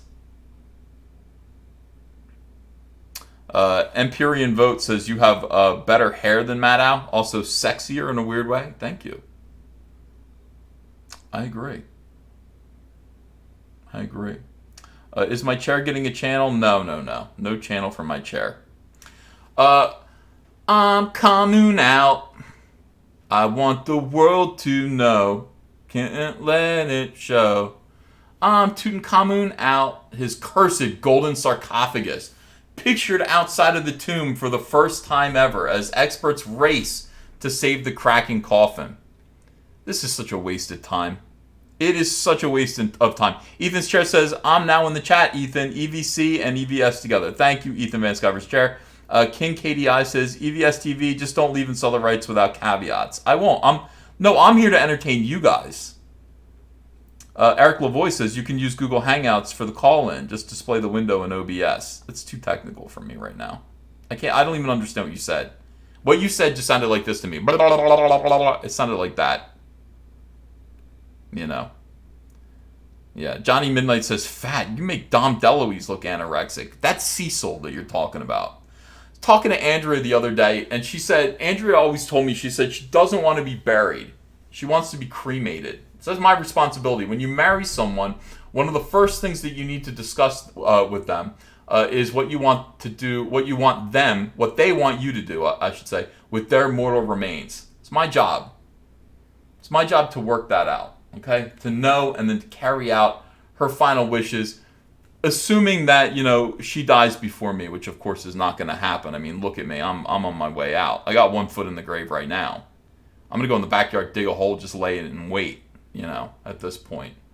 But I agreed with her. At first I said, no, I want to be buried and I want a massive monument to me. A statue, perhaps. for a headstone, and I want Spider-Man to be on it, giving Disney the finger. And she said, and I said, but that was before. I don't want that anymore. I don't want to be buried anymore. She said, why not? Why did you change your mind? Michael Dwayne says, Maddow played the doctor's kid in Star Trek prior to gender reassignment surgery. That can't be true. She said, why did you change your mind? I said, because of Tutankhamun. And I had to explain this to her. I said, look, here's the thing. Okay? When you die, and this is the sad reality of life, unless you are Elvis Presley or Shakespeare, okay? When you die, you are about 2, possibly 3 generations away from being completely forgotten. Unless you're actually somebody of significance, and even then, people are eventually going to forget about you and not care. Charlie's London wants to be a moderator. Sure. Even then, chances are people are going to forget about you. Now, the idea of you burying your bones, burying your body in the ground, taking up all of this land that could be used for a McDonald's, makes zero sense to me with that in mind. With a perspective looking beyond the next 2 or 3 generations, when people just kind of look at your tombstone the way that you look at old tombstones, and you look at them and go, who this bitch? That's what you say when you look at an old tombstone. You go, who this bitch? You don't know who that is that's buried there. They died in 1874 and they were a nobody in that time period. They never did anything. They never did anything. So now they're just sitting there with a rotten tombstone, their body decomposing in the ground until such time that a flood happens that actually unearths and it will happen eventually, okay? Erosion is a real thing. That actually unearths these coffins, and they're floating down the stream. They already do this in some Latin American countries. I mean, coffins are unearthed by floods, and then coffins are like little boats carrying your stupid bones down the street. I don't want this. James Dean Anderson says, EVS check email, politician just went SJW doxer. Really? We've got a lot of news coming in. Excuse my language. I don't want this for myself. I don't want this. Now, eventually, here's my thing. When my kids die and their kids die, nobody's going to know who I am or who I ever was. And therefore, I don't know why I'm just sitting there just waiting for my humiliating remains to eventually come to surface and be studied, even if they are not exhumed by the natural processes of erosion, weather, etc., etc. Eventually, they will be excavated by people 3,000 years from now who will be poking at what's left of my wiener, which has turned black and shriveled and is going to fall off, and they're going to be sitting there trying to restore it. For the sake of what? Remember Marlton, New Jersey, and that ancient civilization? This is somebody who was important once in Marlton, New Jersey, but not that important. So this makes me angry when I see Tutankhamun's cursed golden sarcophagus pictured outside his tomb for the first time ever. You want to see this? Hold on a second. Scrolling down, scrolling down, scrolling down, scrolling down. This is embarrassing. This is what you're going to look like in 3,000 years. Unless you get, incinerated and your ashes, blown into the wind. It's embarrassing. That is embarrassing. This guy died 3,000 years ago, and we look at him. He's like, can you just let me alone? Can you just leave me alone? Brett Norman says, just wanted to say thanks for The Blackest Night. It was the first major comic story arc I'd gotten into since Onslaught and Sally the Last. That is sad. This is embarrassing, okay? Now, this guy probably didn't want this. He didn't want this. Still, it's interesting. What are they doing now? Can you imagine them digging up your coffin and trying to restore your coffin because your coffin is interesting to them 3,000 years from now? Some cheap... You bought a Kiss coffin from Gene Simmons. You bought the Kiss coffin. Your stupid bones are in the Kiss coffin. And they dig you up 3,000 years from now, some advanced civilization, and they're wondering what the hell is all over your tombstone. What are these ancient symbols? What is this weird dude with the long tongue spitting up blood? What is this all about? Oh, it's some god. And they're trying to preserve your body and the coffin. Cracklin says, get frozen in carbonite. I should. This is what's going to happen to you. A well-read user says, way to put that mummy on blast, D. I'm just saying. It's his fault. It's his culture. He asked for this. They're sitting there making fun of his dead body. 3,000 years later, he asked for this. This is what he was asking for when he submitted to mummification. King Tutankhamun's sarcophagus has been pictured outside his tomb for the first time since its discovery 100 years ago. The Egyptian boy king's gold-plated coffin, believed by some to be cursed, okay, is being, if it's cursed, why are you fucking with it? Excuse my language. Is being urgently restored along with thousands of other artifacts. Is this spelled wrong? Artifacts? Artifacts? Is that a British thing? John David says, yeah, but if you can stay underground long enough, you can turn into oil. Oh, yeah, that's good. That's good. You can power some pedophile's helicopter as he flies Bill Clinton to some weird island somewhere where bad stuff is going on. That's your future. I mean, that's your inevitable future. This is why I agree with Andrea. I had to explain this to her in the car. She agrees with me, by the way. Stripper named Trixie says, I turned in my wrench to run free and naked in the chat. Lick your thumbs up button. Now there's a creepy soy boy stuck on me. Save me, EVS. You're my only hope. I don't know what to say. You know, you've got to stay here for like a month, Trixie. You got to stay here for a month before it becomes Cecil. You know. Yeah. No? Okay. I don't want anyone to bake my ashes into a pie. All right. So here it is. Here's his coffin. By the way, his coffin is, if you actually open it up, did they make... Oh, these are just wood blocks on... This wasn't meant to be open. I'm looking at this like these are hinges. And I was like, does this have hinges? Why would it have hinges? You know, they meant to seal him up forever. Like these blocks, these wooden blocks underneath it are just to keep it open. To keep it separated from the bottom half. This thing is like a Matryoshka doll. Like Tutankhamun is actually a very little person. He reigned in Egypt from like age 10 to 19, and then he died of a toothache, you know, or something like that. I don't know. He's very small, and they had to kind of make this big coffin. She's got like some kind of EKG on the coffin here. I don't know what that's about. And this guy, all right, so there's a littler coffin inside with this wooden thing. This is kind of neat to see. I have to admit, I feel like robbing some tombs. The more I read about like Egyptology, I really want to rob tombs in Egypt. I know that's illegal. I know you're not supposed to do this, but do you want to like scavenge some Egyptian royalty graves with me and just check it out? Zebulon Pike says he had a dagger made of metal, not found on Earth. I don't believe that. It is found on Earth. It was found in his tomb. Septinov 7 of 9 says, I propose a new calendar, get rid of February, then combine July and August and name it Advanced Skyvuary or Ethember. Thank you, Septinov. It's about time somebody thought of that. Celebrate me the right way. It's frowned upon. It's frowned upon. Raiding tombs. Look at this guy. So they, like, here's a little inner coffin. There's Tutankhamun, like, obviously, you know, wrapped in bandages. This guy's like, I got a cold right now. I don't want... Why are you wearing that, dude? Does it smell? Does you think he still smells bad? I think he probably just smells like a dusty attic. I've never been around a mummy. You know.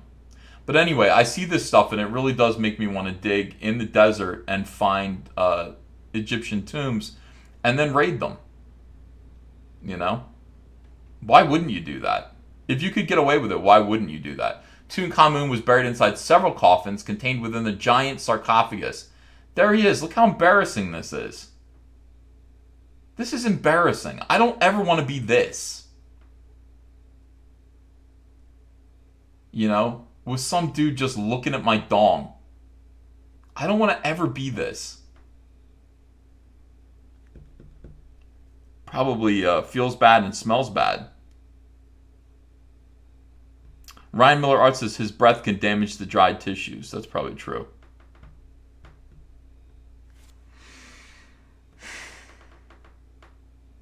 $1,600 people watching me complain about mummies.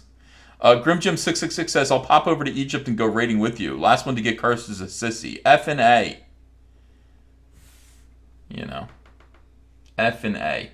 Tutankhamun's mummy is also being restored. Why is it being restored? Are you going to bring it back to life? How do you restore a mummy? It wasn't originally in any kind of pristine condition except when he was alive. Why are you doing this? And what is it? What is restoration anyway? What are you going to replace this tissue, this fabric with something else? It's not original. Oh, it's infuriating. Micah Robinson says, make a Tomb Rober comic with the Doctor comic you were shilling. Okay. Some people want to smoke this. They think it looks like a pretty good cigar. Yeah, you keep a mummy in a humidor. John David says, you could be frozen like Walt. I like that Walt Disney chopped his head off and then, he put that, because that's what it is. I mean, his head, he took his head off and then they put it, they froze it. Like, until we can find a cure for your sickness. Well, when are you going to find a cure for decapitation?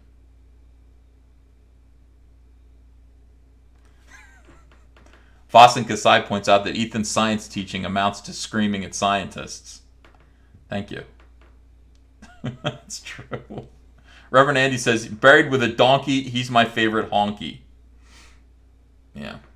Early Saturday Night Live. Archaeologists are racing to repair...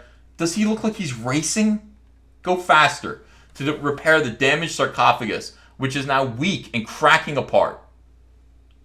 You know what? It was probably fine where it was in 1905. Yeah, you fucked with it. You took it out. Margaret Miracle is suggesting flex tape. Flex tape for your mummies. It's all fun and games. Says Ethan's science lesson is more a lesson in tough love. I know. Preliminary examination carried out on the outer coffin inside the tomb revealed that it was suffered from general weakness. Garbage tears, said Egypt's Ministry of Antiquities in a statement. It also had developed cracks in its gilded layers of plaster, especially those on the lid and base. One of you jackasses probably dropped it. An immediate intervention to restore the coffin inside a suitable environment is now required. What is this guy doing? I thought this would look better with polka dots, so I'm painting polka dots all over it. What do you think? Do you like my polka dots that I painted on this? I think it looks good. I think it does look good. Egyptian archaeologists work on funerary beds belonging to King Tutankhamun. King Tutankhamun. This guy's up to no good. And you know what? I can tell he's a think for himselfer. I don't want him doing this. Whatever he's doing, I don't want him doing it. He's got a syringe here, dude. This is penislessness. Thank you, Channel 0X. This is 100% penislessness. He's got a syringe in his hand. Why does he have... This guy shooting up black tar heroin at work, and then he's painting little hearts, little black hearts all over this priceless Egyptian antiquity. What a scumbag. This is the view you don't want to have of Tutankhamun, unless you like him an awful, awful lot. If you like Tutankhamun an awful, awful lot, then this is okay. You can have this view of him. You know, probably nightly. But most of us don't like Tutankhamun this much. She's thinking about it, though. She's thinking about it. I think some woman is cucking this woman. All right. Again, I'm not sure I'm not sure why this thing needs to be injected, but it does. Beautiful work here. Absolutely beautiful. Restoring ancient artifacts. This is a British thing. The E instead of the I is British. okay, is slow and painstaking work. Well, it is when you hire totally lazy bitches. Speed it up a little bit. Put a little elbow grease into it. Look at this. Oh my gosh. It's so tiny. His coffin is so tiny. And this isn't even the whole thing. This is still an outer coffin. He was a little guy. King Tut. Little King Tut. Little tiny guy. Experts are racing to fix the artifacts damaged by time. It's the first time that the coffin has ever been worked on by archaeologists since discovery. British archaeologist Howard, I think this is garbage here. I believe his name was Howard with an O. I believe it was, not Hayward Carter. I could be wrong. I think it was Howard Carter. Let me look that up real quick. I don't want to, maybe I'll be a jackass if I'm wrong. Howard Carter, Egypt. I'll Google that and see, and they'll say, no, you idiot, it was Hayward Carter. But I'm pretty sure I'm right. No, it was Howard Carter, with an O. It was Howard Carter. Low-Res Boy says he was young, he was barely a teenager. Wrong, he was 19, he was almost done being a teenager. British archaeologist Howard Carter discovered the tomb of the 18th dynasty king in the Valley of Kings in Luxor in 1922. The tomb was untouched and included about 5,000 artifacts, which have all been stolen. Peppermint Oil Capsule says, I'm sorry I'm late. It's bedtime in the UK. Hey there, Uncle E. Are you still in touch with Geoff Johns? Is he still at DC Comics since doing films and TV? No, I haven't talked to Geoff Johns in a couple years. And I think he's still at DC. Yeah, he's doing whatchamacallit, the Watchmen book he's doing right now. Many believe. Hold on, let me double check this. Michael Ross says, King Tutankhamun cursed the world with SJW-ness for not leaving him alone. He just wants to be left alone. God damn. Many believe Tut's remains are cursed, as the opening of his tomb was followed by a string of deaths of people involved with the discovery. Good. Archaeologists and even their family members died from horrible illnesses or in strange accidents, and some say the deaths weren't a coincidence. It's a coincidence! Tut's sarcophagus and the treasure collection of his tomb are expected to be the centerpiece of the new Grand Egyptian Museum, GEM. I can't stand when they do this, by the way. Grand Egyptian Museum, and then they decide just for the hell of it to go GEM. No, I got it. You don't have to do that. Grand Egyptian Museum, that's GEM. That Egypt will open next year near the pyramids of Giza. I'm going to that. One of my ultimate goals in life is to go to Egypt. You know. Charlie's London says, fun fact, the house they filmed Downton Abbey was owned by Lord Carnarvon, who funded Howard Carter in his trip to Egypt to find King Tut. Nice.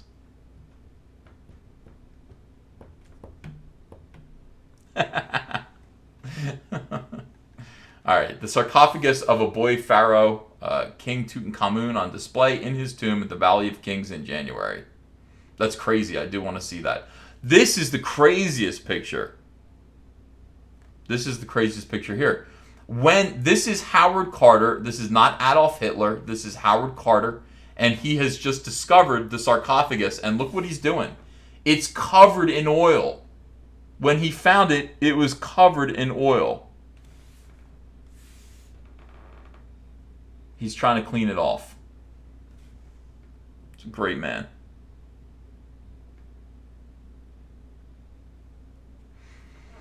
Can you imagine having to clean all that oil off? I don't know what this guy's doing. He's not helping. Archaeologist Howard Carter removing oils from the coffin of Tutankhamun in the 1920s. Now look at what a good job he did. He did a great job until some jackasses did up today. And this is what it all comes down to right here. This is what it all comes down to. Those of you who are like, yeah, bury me. They're going to exhume you eventually. It's going to be embarrassing. Look at his skin, dude. It's all cracked. Look at this crack here.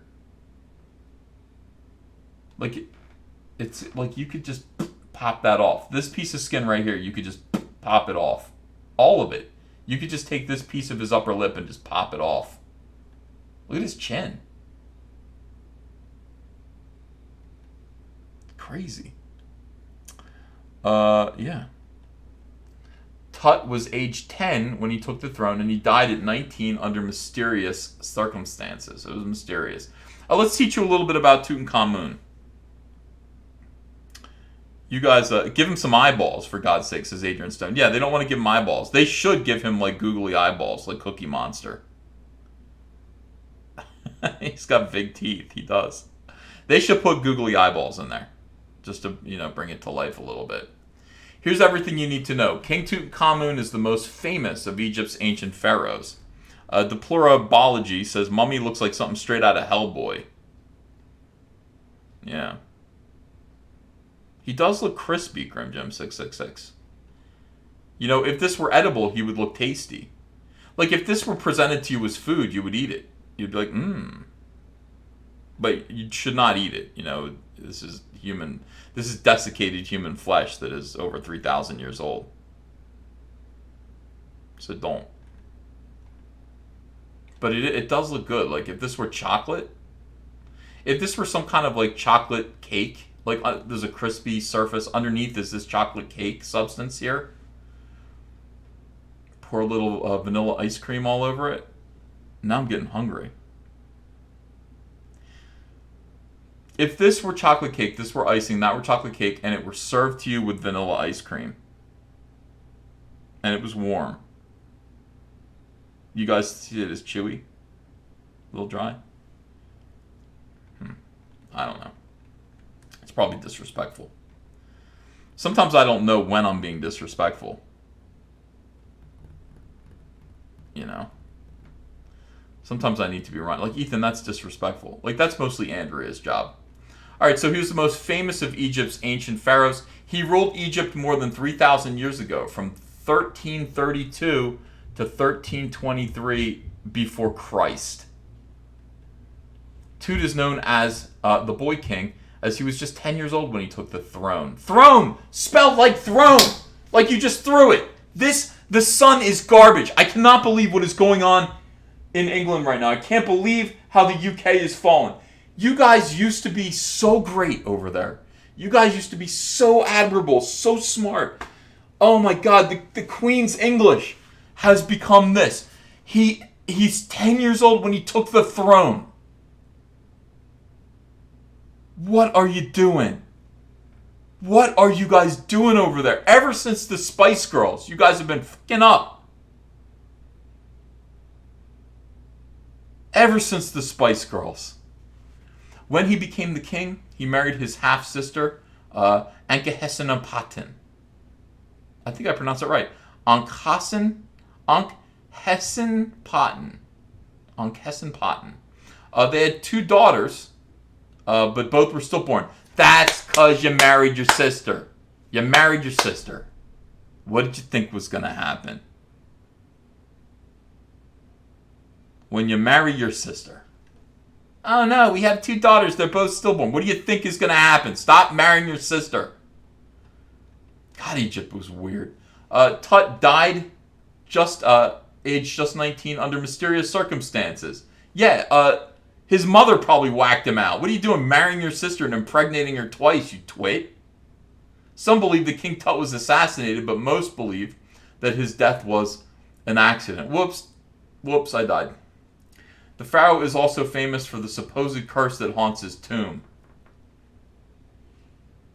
After the tomb's discovery in 1922, archaeologists and even their family members died from horrible illnesses or in strange accidents. And some say the deaths weren't a coincidence. They were probably a coincidence. Journey of King Tut's sarcophagus. By the way, Matt C., thanks for $5. Want to see the reanimated corpse of Alexander the Great? Check out Kyrie on Indiegogo today. Multiple mummies confirmed. Multiple. Matt Horkins says, like 1/3 of London are foreigners now. No English. Thank you for pointing that out. When are you guys going to take care of that? Sick of... You guys get it together over there. Yeah. Ethan's curse is much deadlier, says CJ Corella. My curse is just mother effer. And I hardly ever say that. I only say that when I, like, get hurt. When I stub my toe or something, I'll say, mother effer. Other than that, my language is pretty clean. Run a tight ship. Journey of King Tut's sarcophagus. The pharaoh's coffin has been removed for the first time since its discovery in 1922. Archaeologists have moved it from his famous tomb to a museum near the Great Pyramids. This is the tomb. This is where they moved it. And they thought it wasn't going to get broken. How do you move something that fragile and that ancient from here to here and not expect to have to restore it when you get there? Just leave it where it is. God, I gotta go there. I gotta go to Cairo. Do we have any Egyptians? By the way, if there are any Egyptians listening right now or listening later, could you let me know if you want to be my tour guide to Cairo? I will barely plunder your country or your city. I will only sort of plunder your city. Not that badly. Egypt's Ministry of Antiquities said the coffin was transported from Tut's tomb in southern Egypt to the gem. This is why they did that. The gem. And now I'm just thinking the gem. Last month. In order to be restored for the first time since the tomb's discovery. The coffin has suffered a lot of damage, including cracks in the golden layers of plaster and a general weakness in all golden layers, said some fucking idiot who dropped it, putting it into the back of their pickup truck. Restoration work on the coffin, which is made of wood and covered with gold, will take about 8 months. It was the only sarcophagus left in Tut's tomb after the 2 other coffins of Tutankhamun were moved to the Egyptian Museum of Cairo's Tahrir Square in 1922. Beautiful. This is, of course, a very famous image. Very famous image indeed. Cairo is a bit iffy right now, Ethan, says Mikey Woods. Well, I'll take my chances. Yo boy. Is Zach in here? Yeah. Neomix says, if Ethan touches dead people, do they come back to life? No. Not that I know of. I mean, I've touched a few. It's never happened before. It's never happened before. Anytime I touch corpses, they do not come back to life. Here's what... Ooh. Seriously, this is what King Tut looked like? Hi everyone, I'm King Tut. I'm the boy king, Tutankhamun. Yes, I married my sister. I thought he was black. There's a whole controversy about that. I didn't realize that. There's a whole controversy about whether or not the Egyptian kings were black or actually had fair skin. I thought they were black. I don't know. Egypt has previously announced that the gem, which has been under construction for about 15 years and is partially funded by Japan, will be opened by the end of 2020. Tutankhamun, a pharaoh of the 8th Egyptian dynasty, ruled Egypt from here to here. He is most famous for his age. This keeps saying the same shit over and over again. This is not the news site of the year. Peppermint Oil Capsule says all the red top newspaper sites here in the UK, The Sun, The Star, The Mirror, are tabloids aimed at morons who wouldn't notice the spelling. Well, they captured me on the moron part of it, but I'm noticing the spelling errors. I can't help it, you know. I'm here for information. People want to know what Tut's pronouns are. I don't know. What do you guys think? What would your instinct tell you that this individual's pronouns are? I hate looking at his collarbone. I really hate looking at this. This skeeves me out. I'm staring at him right now, and he's staring at me, and he looks a little bit afraid of me. Is that fear in his eyes? Or is it lust? Why is his head shaped like this? Why is his head shaped like this? Flattened and elongated in the back. People are calling him the Soy King. You know. Put a blonde wig on him. Well, don't do that. He has a flat head and it's long in the back. Egypt has previously announced that the gem, which has been under construction for 15 years and is partially funded by Japan, thanks Japan, will officially be open by the end of 2020. Tutankhamun, he's most famous for his age. His death, aged just 19, has puzzled experts for decades. What? People can die at the age of 19? Some believe he died of a broken leg or other accident, while some suspect he was assassinated. I'm going to guess he was assassinated. Look at him. Like, I'm looking at a reconstruction of him. I'm going to give him a good smack. Cracklin says, take a shot when EBS says you know. Do I say you know a lot?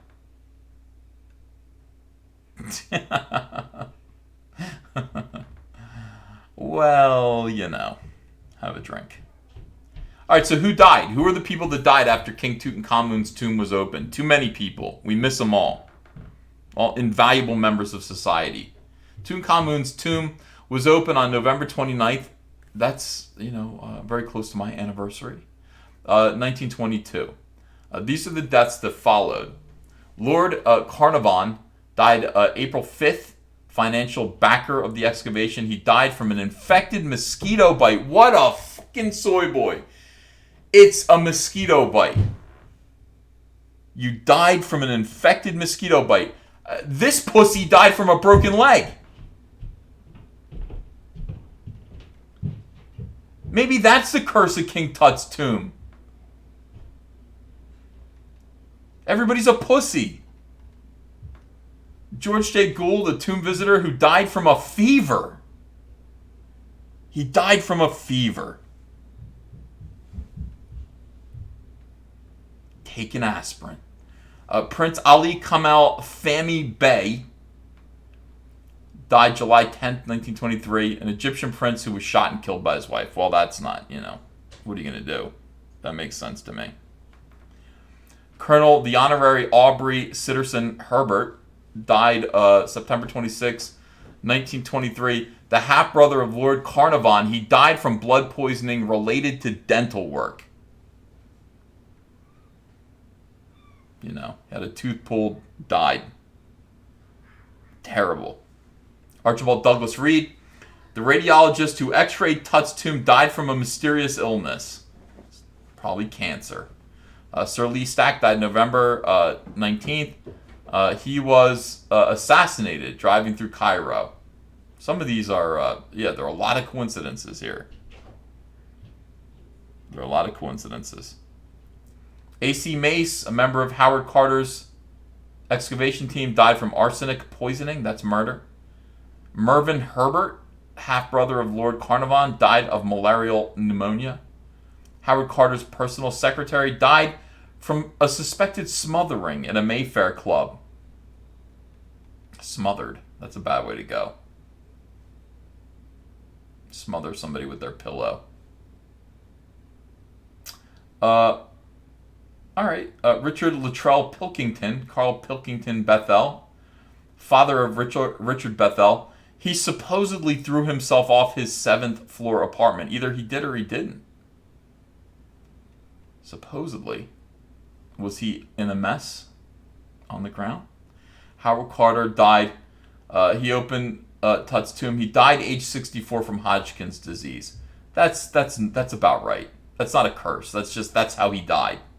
Oh my God, he died? Yes, he died. Okay. He was 64. He had Hodgkin's disease.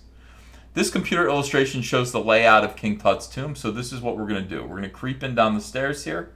I'm going to leave Cecil here with a rifle to keep guard and a flashlight. And then the rest of us, me, your boy Zach, a few others, Malin, we're going to sneak into these tombs and we're going to jack them. We're going to have big sacks. We're going to shove all the gold and all the mummies into the sacks. Cecil's going to let us know if he sees any trouble. We're going to sneak out with all of the loot. Throw it in our suitcases, get on a plane, go back home. What we're going to do then, we're going to sell it on Pawn Stars. You're going to see me on Pawn Stars. This is Tutankhamun's head. What do you value this at? Well, I'm looking for at least $4,500 for Tutankhamun's head. He's like, I know somebody. Let me get it appraised. The news follows the dramatic opening last year of a mysterious 2,000-year-old sarcophagus hidden inside a buried tomb in Egypt. The coffin's discovery at the beginning of July caused a stir in the archaeology community after worried onlookers warned over an ancient curse. Despite concerns over an evil jinx, we know a few evil jinxes, don't we? Rowdy Ruffian says, you're all getting assassinated. Why? Just because we went in... Yeah, that's probably true. That is the curse. You go into Tut's tomb and you get assassinated. Travel by airship. That's a good idea, Monkey Jeebus. The Margaret Miracle says, yeah, what can go wrong? Nothing.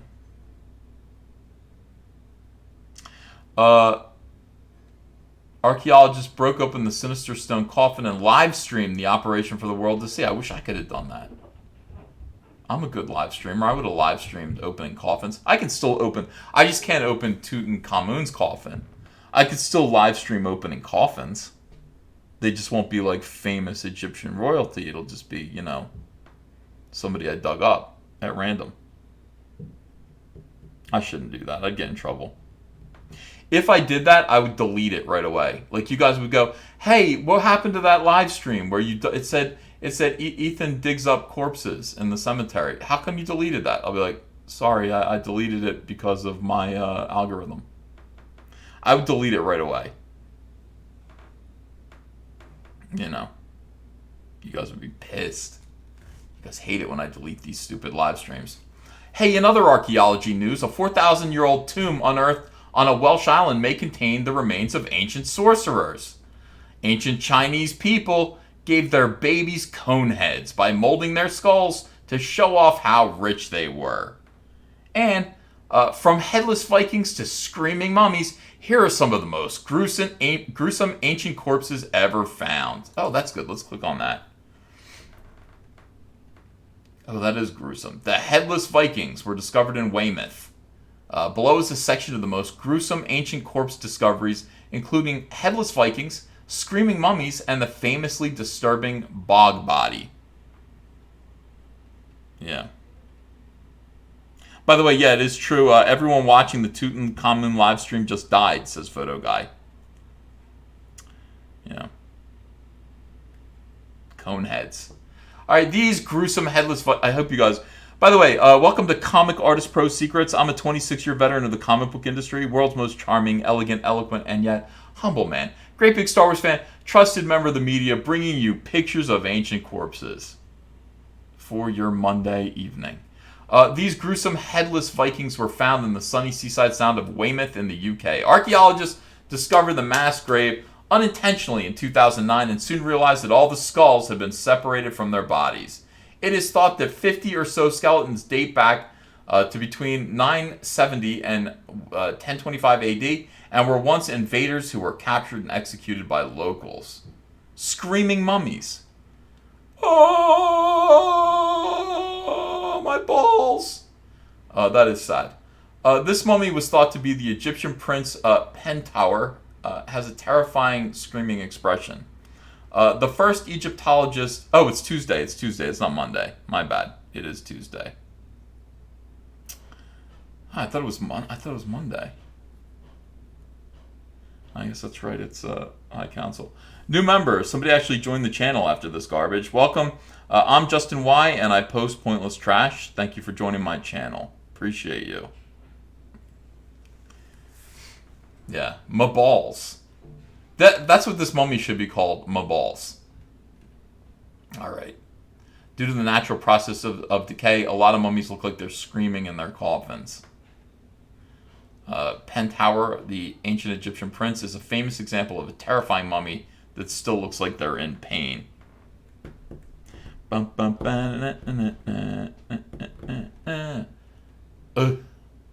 Vampire corpses have stakes through their hearts.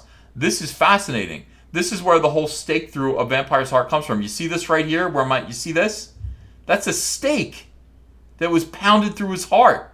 That's his heart. Is that his heart? Yeah. Look at him. He's even like, ah, my heart. I don't know why they thought this was a vampire, though. He doesn't have fangs. But they did that. They would pound a stake through your heart so you couldn't get up out of your coffin. You know. Vampire corpses are so called because they are skeletons that clearly have a wooden stake or a metal spike stabbed through their heart. This was done when people believed that the corpse was not yet dead, probably due to decomposition processes that made it bloat and seemingly move. Over 1,000 vampire corpse graves have been unearthed in Bulgaria. What the hell is wrong with Bulgarians? Are there any Bulgarians in the chat? I hope not. I don't want to get caught making fun of them. Tomb of the Sunken Skulls? What is this? Some of this is gross. Sorry, guys. This is interesting, though. Look at this bog body. Look at this guy. He's, like, sleeping. He looks normal. Like, this actually, you can see, you know, he needs to take a shave here. You can see the wrinkles on his big fat lips. Look at him. He's just like, I'm tired. That's all. But he's the Tullen Man. Probably the most well-preserved body from prehistoric times in the world. You're looking at a prehistoric man.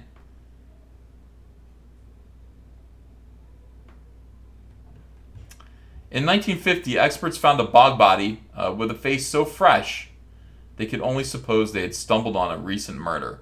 The corpse, referred to as Tolland Man, is probably the most well-preserved body from prehistoric times in the whole world. A plated leather noose is wrapped tightly around his neck.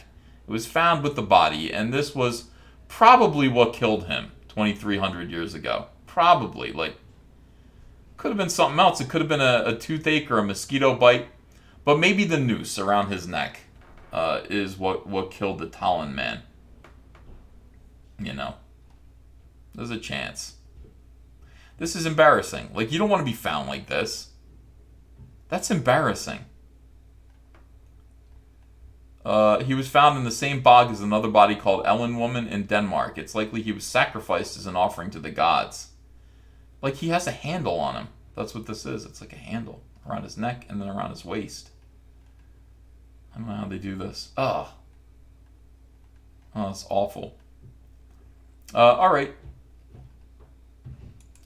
I feel like I've enlightened you guys. You know.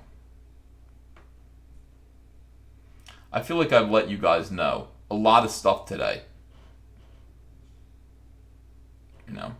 You guys, many of you were wondering about mummies and decapitation. Many of you people had questions about Tutankhamun and what those people are doing over there right now in Cairo. That's mostly what I hear from you guys. You guys are like, Ethan, will you kind of bring some light and illumination to our questions about what they're doing to mummies? I'm like, yeah, I will. And I told you all about it. You guys don't like it. You guys do not like it. Star Wars fans do not like seeing people get decapitated. They do not like seeing any of that stuff. They want me to talk about it, and that's why I'm going to talk about it. Star Wars' most disturbing scene is totally misunderstood. Some of you people think that this is Jango Fett's severed head. And that Boba Fett, look at this, picked up his dad's decapitated skull off the ground. Micah D2 says, LOL, sometimes you don't have a choice how you were found. You never read my super chat about the intro music. I will. I'll read it. I will read it. We'll give, you know. All right, let's do some super chats before we do this. Let's do some super chats. And then we'll go back to Boba Fett's severed head. All right? I hear you guys. Some people don't listen to their subscribers. I listen to my subscribers. And I do what you guys say. You know, I even ate a pie on camera once because you guys said.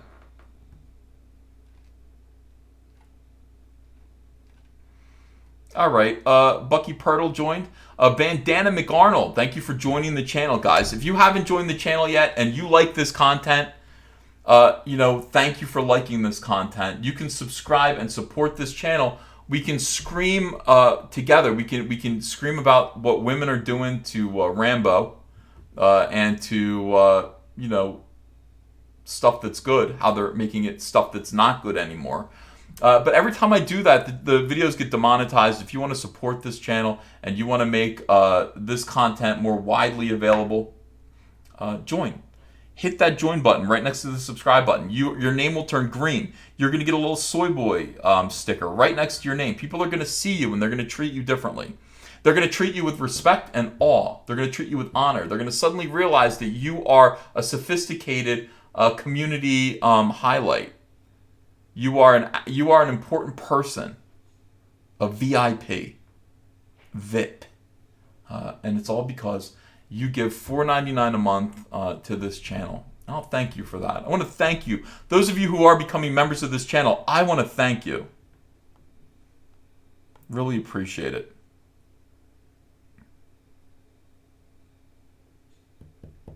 I really do. Darth Gavel says, Cyberfrog is the way. Changed my mind. Unhinged Crank says, Nerdrotic was also chair streaming a few days ago. Is there any chance we could do a chair high council soon with Chair Jeremy? Everybody's going to chair stream because we're all forced at the same time. This is not a coincidence. I mean, we're all being forced to learn OBS. Many of us don't know how, and so their accidents will happen. Now, some people, by the way, some people were watching Mike S. Miller live stream all night long, just his camera on, a peek into his house like a bunch of voyeurs. There were like 72 people in there. There were 71 when I eventually left. And these people were sitting there just waiting to see if Mike would be naked. You know, or something like that. Or in his underpants so they could take a picture and they could make fun of Mike. I didn't think that was funny at all. That's why I eventually left.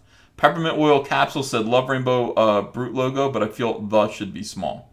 I like it. I like it the way it is. I hear you, though. A lot of people doing this. A lot of people are having chair videos on accident. You know, I started it off. You know, I was the first one. But a lot of people are imitating me now. All right, let's see. Modalicious says, have you seen the footage from the Democratic Socialist Convention this weekend? Comrade Stalin would be proud. Indeed, I have seen it. It was highly disturbing and very sad. Basically, SJWs, you guys, SJWs are worse than you could ever imagine. They're so effing stupid. They're so soy-based. When I make fun of them and when other people make fun of them, we're not exaggerating. Have you seen this footage? I'll show you guys this footage. Why not? I might as well. Here we go. Ready? Quick Point of privilege. Quick point of personal privilege. Yes. Guys, first of all, James Jackson, Sacramento, he, him. I just want to say, can we please... You introduce yourself as he, him. You got to put your pronouns in there. My name's Joe Jackson from blah, blah, blah. He, him. He, him. He, him. Get my pronouns right, please. All right, let's go. Please keep the chatter to a minimum. I'm one of the people who's very, very prone to sensory overload. There's a lot of whispering and chatter going on. It's making it very... I can't get enough of these people. I really can't. Get out of here with this. Look at this person standing up here with the red hair and this weird... If you look at everybody in here, it's hilarious. This is a freak show. This is a circus. This guy has stood up, gotten up to the microphone, introduced himself as he, him, allegedly a male. Ostensibly, he has a penis. Here he is. He's a total soy boy. He's got glasses. He's got the beard. He's got the stupid hair. And he's going to tell people to please keep the noise down because he suffers from sensory overload and it's very difficult for him. So, hey, 500 people in this room, shush. Be quiet. Because I'm suffering from sensory overload. Very difficult for me to focus. Please, can we just... I know we're all fresh and ready to go, but can we please just keep the chatter to a minimum? It's affecting my ability to focus. Thank you. Thank you, comrade. Okay, is there... Thank you, comrade. You communist bitch. Thank you, comrade. Hey, you guys. All right, let's keep going. Speaker against name, chapter, pronoun. Point of personal privilege. Yes. Please do not use gendered language to address everyone. Please do not use gendered language to serve everyone. This is who, by the way, these are the people who are destroying Star Wars. These are the people who told Sylvester Stallone, no, you can't have a show on ABC. These are the people who are destroying comic books. You're looking at them. They're all in a convention right now. You guys think when you watch my channel, you guys think when you watch Comics Matter with your boy Zach, you guys think that we're kidding about this. We're not kidding about this. These people are the worst people on the face of the earth. And they're weirdo bullies on social media on top of that. All right, let's go. Okay. Quick point of privilege once again. Hi, James Jackson, Sacramento DSA, he, him. I have already asked people to be mindful of the chatter of their comrades who are sensitive to sensory overload, and that goes double for the heckling and the hissing. It is also triggering to my anxiety. Like, comradely isn't just for, like, you know, let's keep things civil or whatever. It's so that people aren't gonna get triggered, and so that people aren't gonna get triggered. This can't be real. Oh, it's real. Oh my God. He's mad. He's like, I'm getting triggered. I've asked you guys to please shut up, and you won't shut up, and I'm getting triggered. Oh, this is wonderful. God, this is wonderful. This is the world that SJWs are building. And they all tolerate it from each other. This guy deserves a beatdown. Like, you go up and you give this guy a harsh smack across the face. And say, stop crying. Sit down. That's the real world. That's the world that we should be living in. That's the world that we should be creating together. Somebody like this gets up and yells at people to be quiet because it's triggering him. The noises that people are making. Somebody walks up and goes, smacks him right across the face as hard as they can. And then goes, better now? Feel better? Stop crying. Sit down. Don't get up again. And that should be it. That's what he's missing. That is a father, by the way. That's what a father should do. A father figure in his life.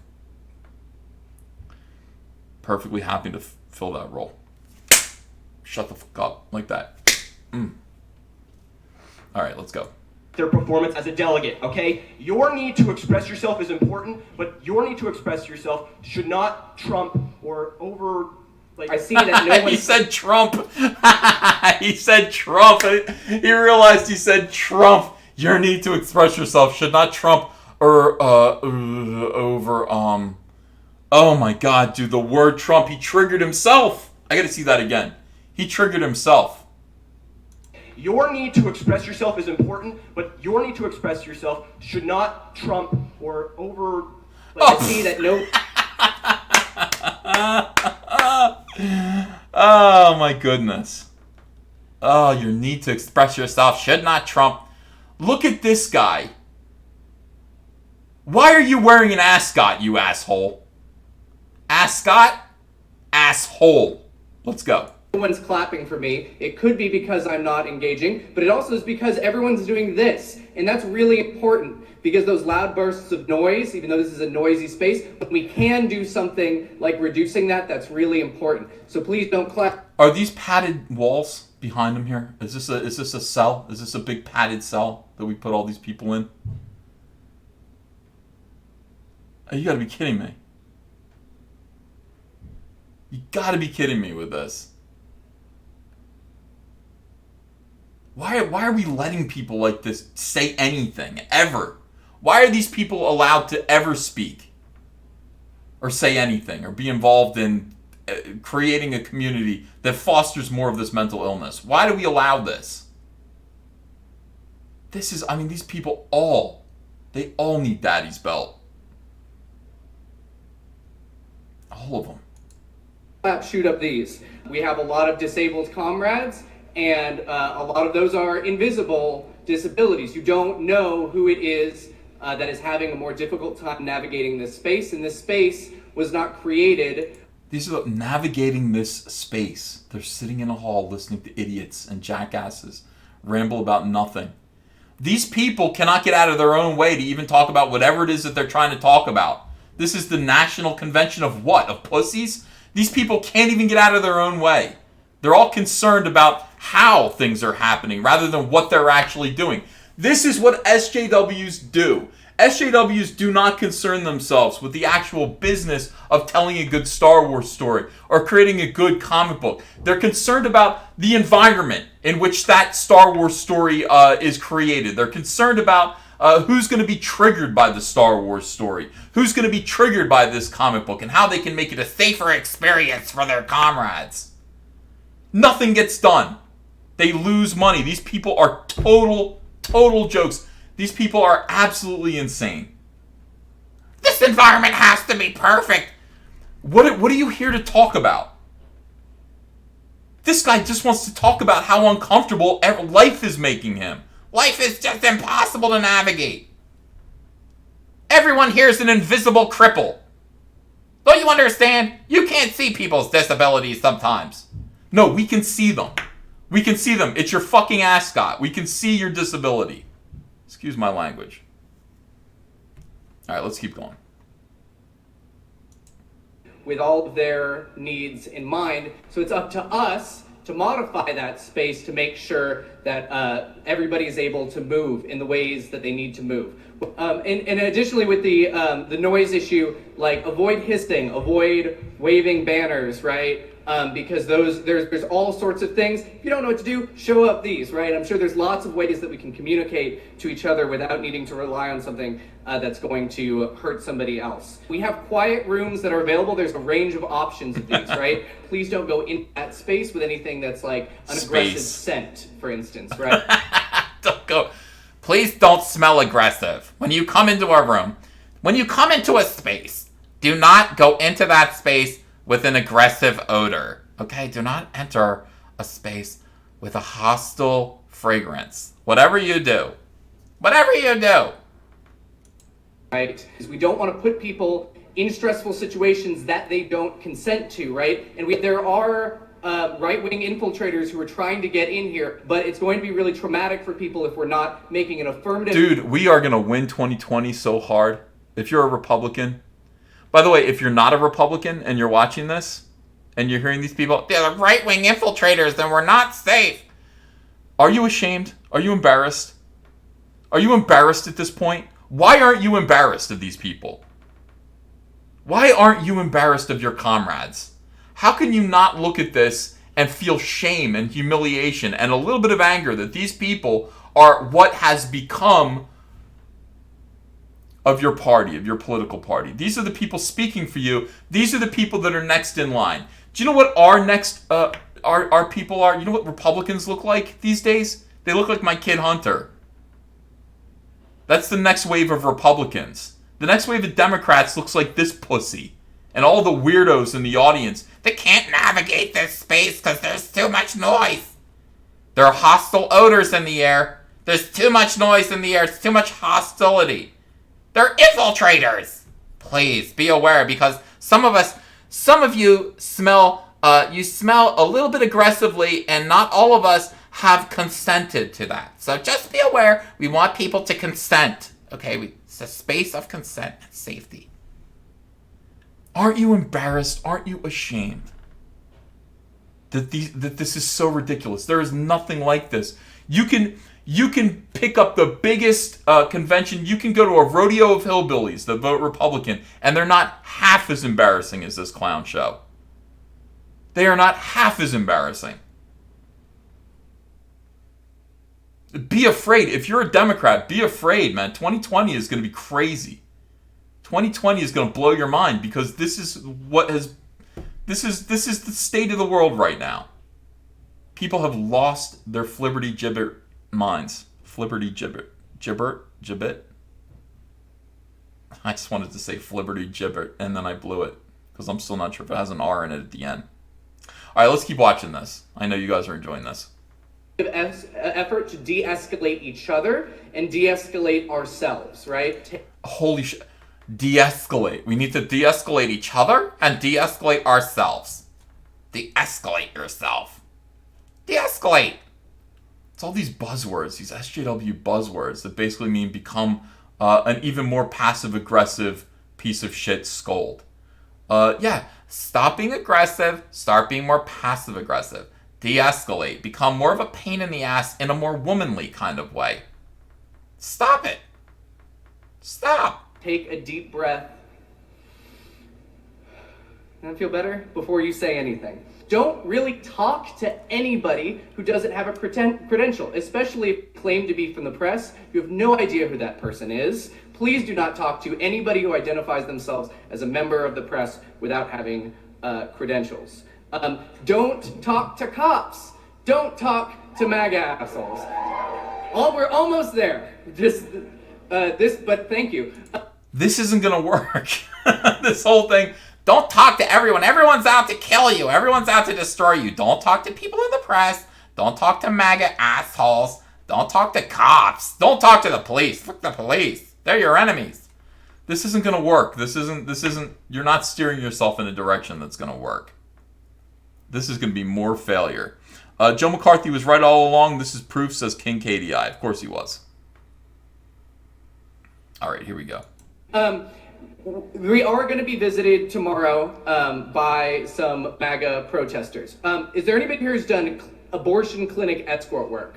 By all means, don't talk to cops if there are cops there for any reason at all, right? And if you see someone talking to cops, let the marshals know. We are safe and we are strong because there's power in collective work. Holy crap. All right, so I would just want to say, you feel good about that? You feel, holy cow, you feel good about yourselves? You like that? You got to stand up and say no. That's f these SJWs, these pussies. They're no.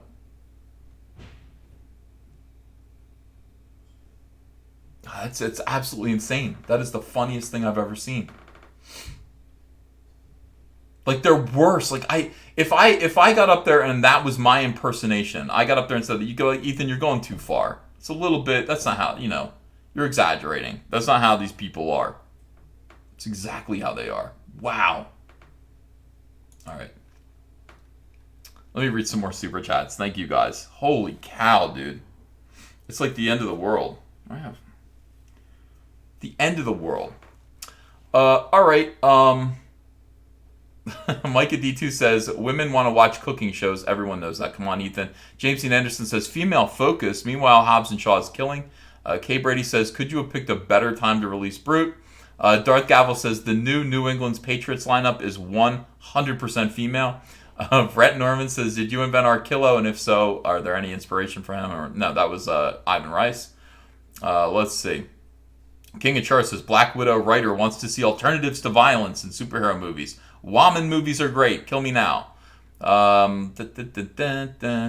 Brov says, EVS, I received your 3 Vampirella signed by mistake. You should notify your fulfillment company. I'll send them back to you. That's okay. S. Gamble says, wondering how history will look back on Disney. King KDI says, it's the final few hours of your boy Zach's comic. That is right. Jawbreaker's God King is winding down. And if you haven't yet backed Jawbreaker's God King, now's the time to do it. Let's give him a big boost at the end of his first 30 days. Scott says no one has a right to EVS's channel. Let me see here. Quinn Crane joined the channel. Thank you for joining, my friend. I appreciate that. Let's see. Skype is too difficult. Too much involved, says Midnight Images. Unhinged Crack says, you missed my super chat. Cracklin says, do you do your own video editing? Yeah, I do. Rowan Manjin says, hi, Ethan. Email Gary from Nerdrotic. He just worked out OBS. Micah D2 says, Ethan, please tell me how to find that intro music. I love it and can listen to it all night. I don't know. Look up NWA Hello remix. You'll find it. Unhinged Crank says, real question. Could I hire Adrian for my channel? James Dean Anderson says, Adrian, enlarge the all caps logo for legibility. Eric Lavoie says, you could use Google Hangouts for the call-in. Just display the window in OBS. Wouldn't that be cool if I had a call-in feature on this show and you guys could call in? That would be kind of cool. I would like that. Ethan's Chair says, I'm now in the chat. Ethan, EVC, and EVS together. King KDI says, EVS TV, just don't sell the rights without caveats. Michael Dwayne says, Matto played the doctor's kid in Star Trek prior to gender reassignment surgery. Let's see. Where did we go?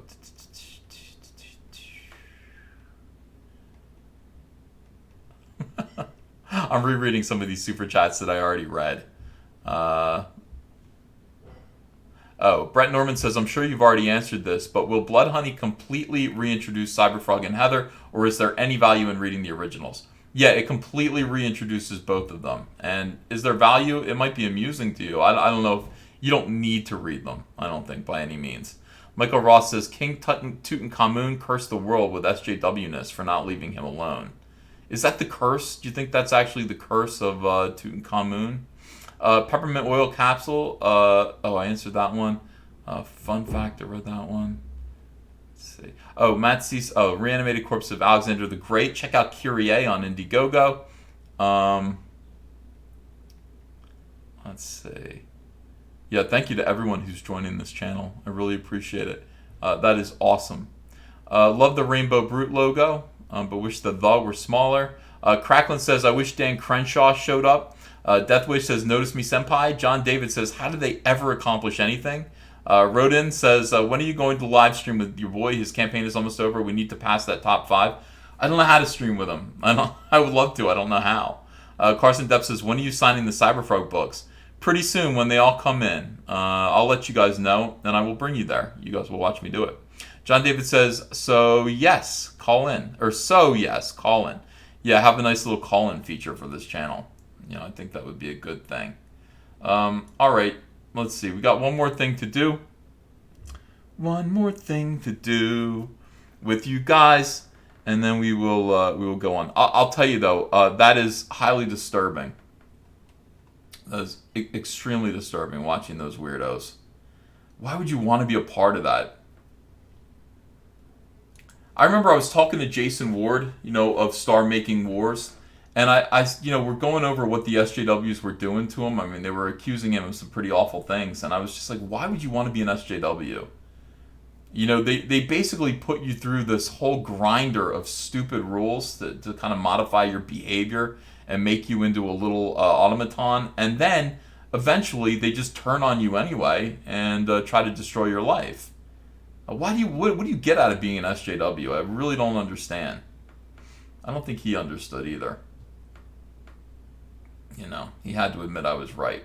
Okay, last story of the night. Star Wars' most disturbing scene is totally misunderstood.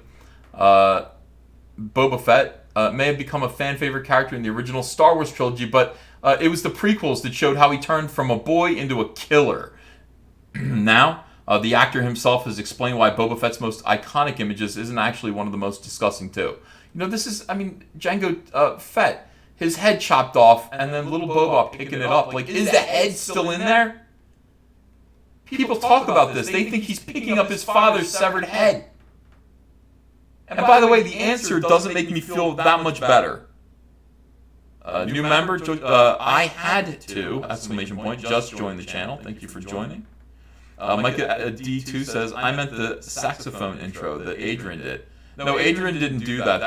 That is the intro to look up NWA, Hello, Remix, and you'll find it. That is part of a remix of, it's kind of the channel's theme music, but we're going to incorporate it into the echo. Is there an echo? That's weird. Maybe it's too loud. Maybe, I don't know. Okay, let me just show you this. We can do this pretty simply. No, Boba Fett isn't holding Jango's head, but George Lucas is. This image here, Daniel Logan himself says, you can see the shadow of Jango's head falling out just after Mace removes it from his body and the helmet goes flying. So no, there's no severed head in it when Boba Fett picks up the helmet. And then he thanks Samuel L. Jackson for chopping his father's head off. But here you go. So this image is not as disturbing as you thought it was. This is not a child holding the severed head of his father. Okay? And that's all I want to say. Tim Tay Best said Ethan has ascended. Is this really? I got a big echo now? I wonder why that is. Alright. Well, what happens if I do this? What happens if I do this? Does it go away now? Now has the echo ceased? I'm capturing desktop audio, EBS. Yeah. Well, you know. That's what happens. Better, but there's still an echo. Okay. I don't know why that is. But in any case, guys, I want to thank you all for being here today. I want to thank you all for joining me on this wonderful show.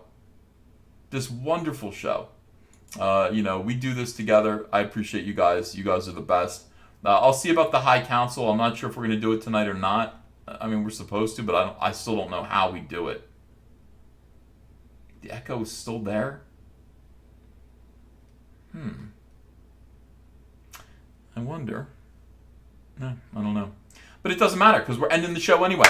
I hope these claps echoed as well. Thank you guys for being here. I'll see you again later, maybe tonight for something. Wow, $100 from, wow, that's a nice super chat. From Justin Y. and I post pointless trash, says EVS. Can you ask the chat to please stop the chatter? It's making me anxious and I only want to see my own messages. Guys, could you please, some of you are coming in with a very hostile fragrance. We want to make this a safe space for I'm Justin Y so he can give me $100 super chats. And that is, that's real. Thank you, Justin Y. That's crazy. Appreciate you. Love you guys, and I will see you again later on. Take care.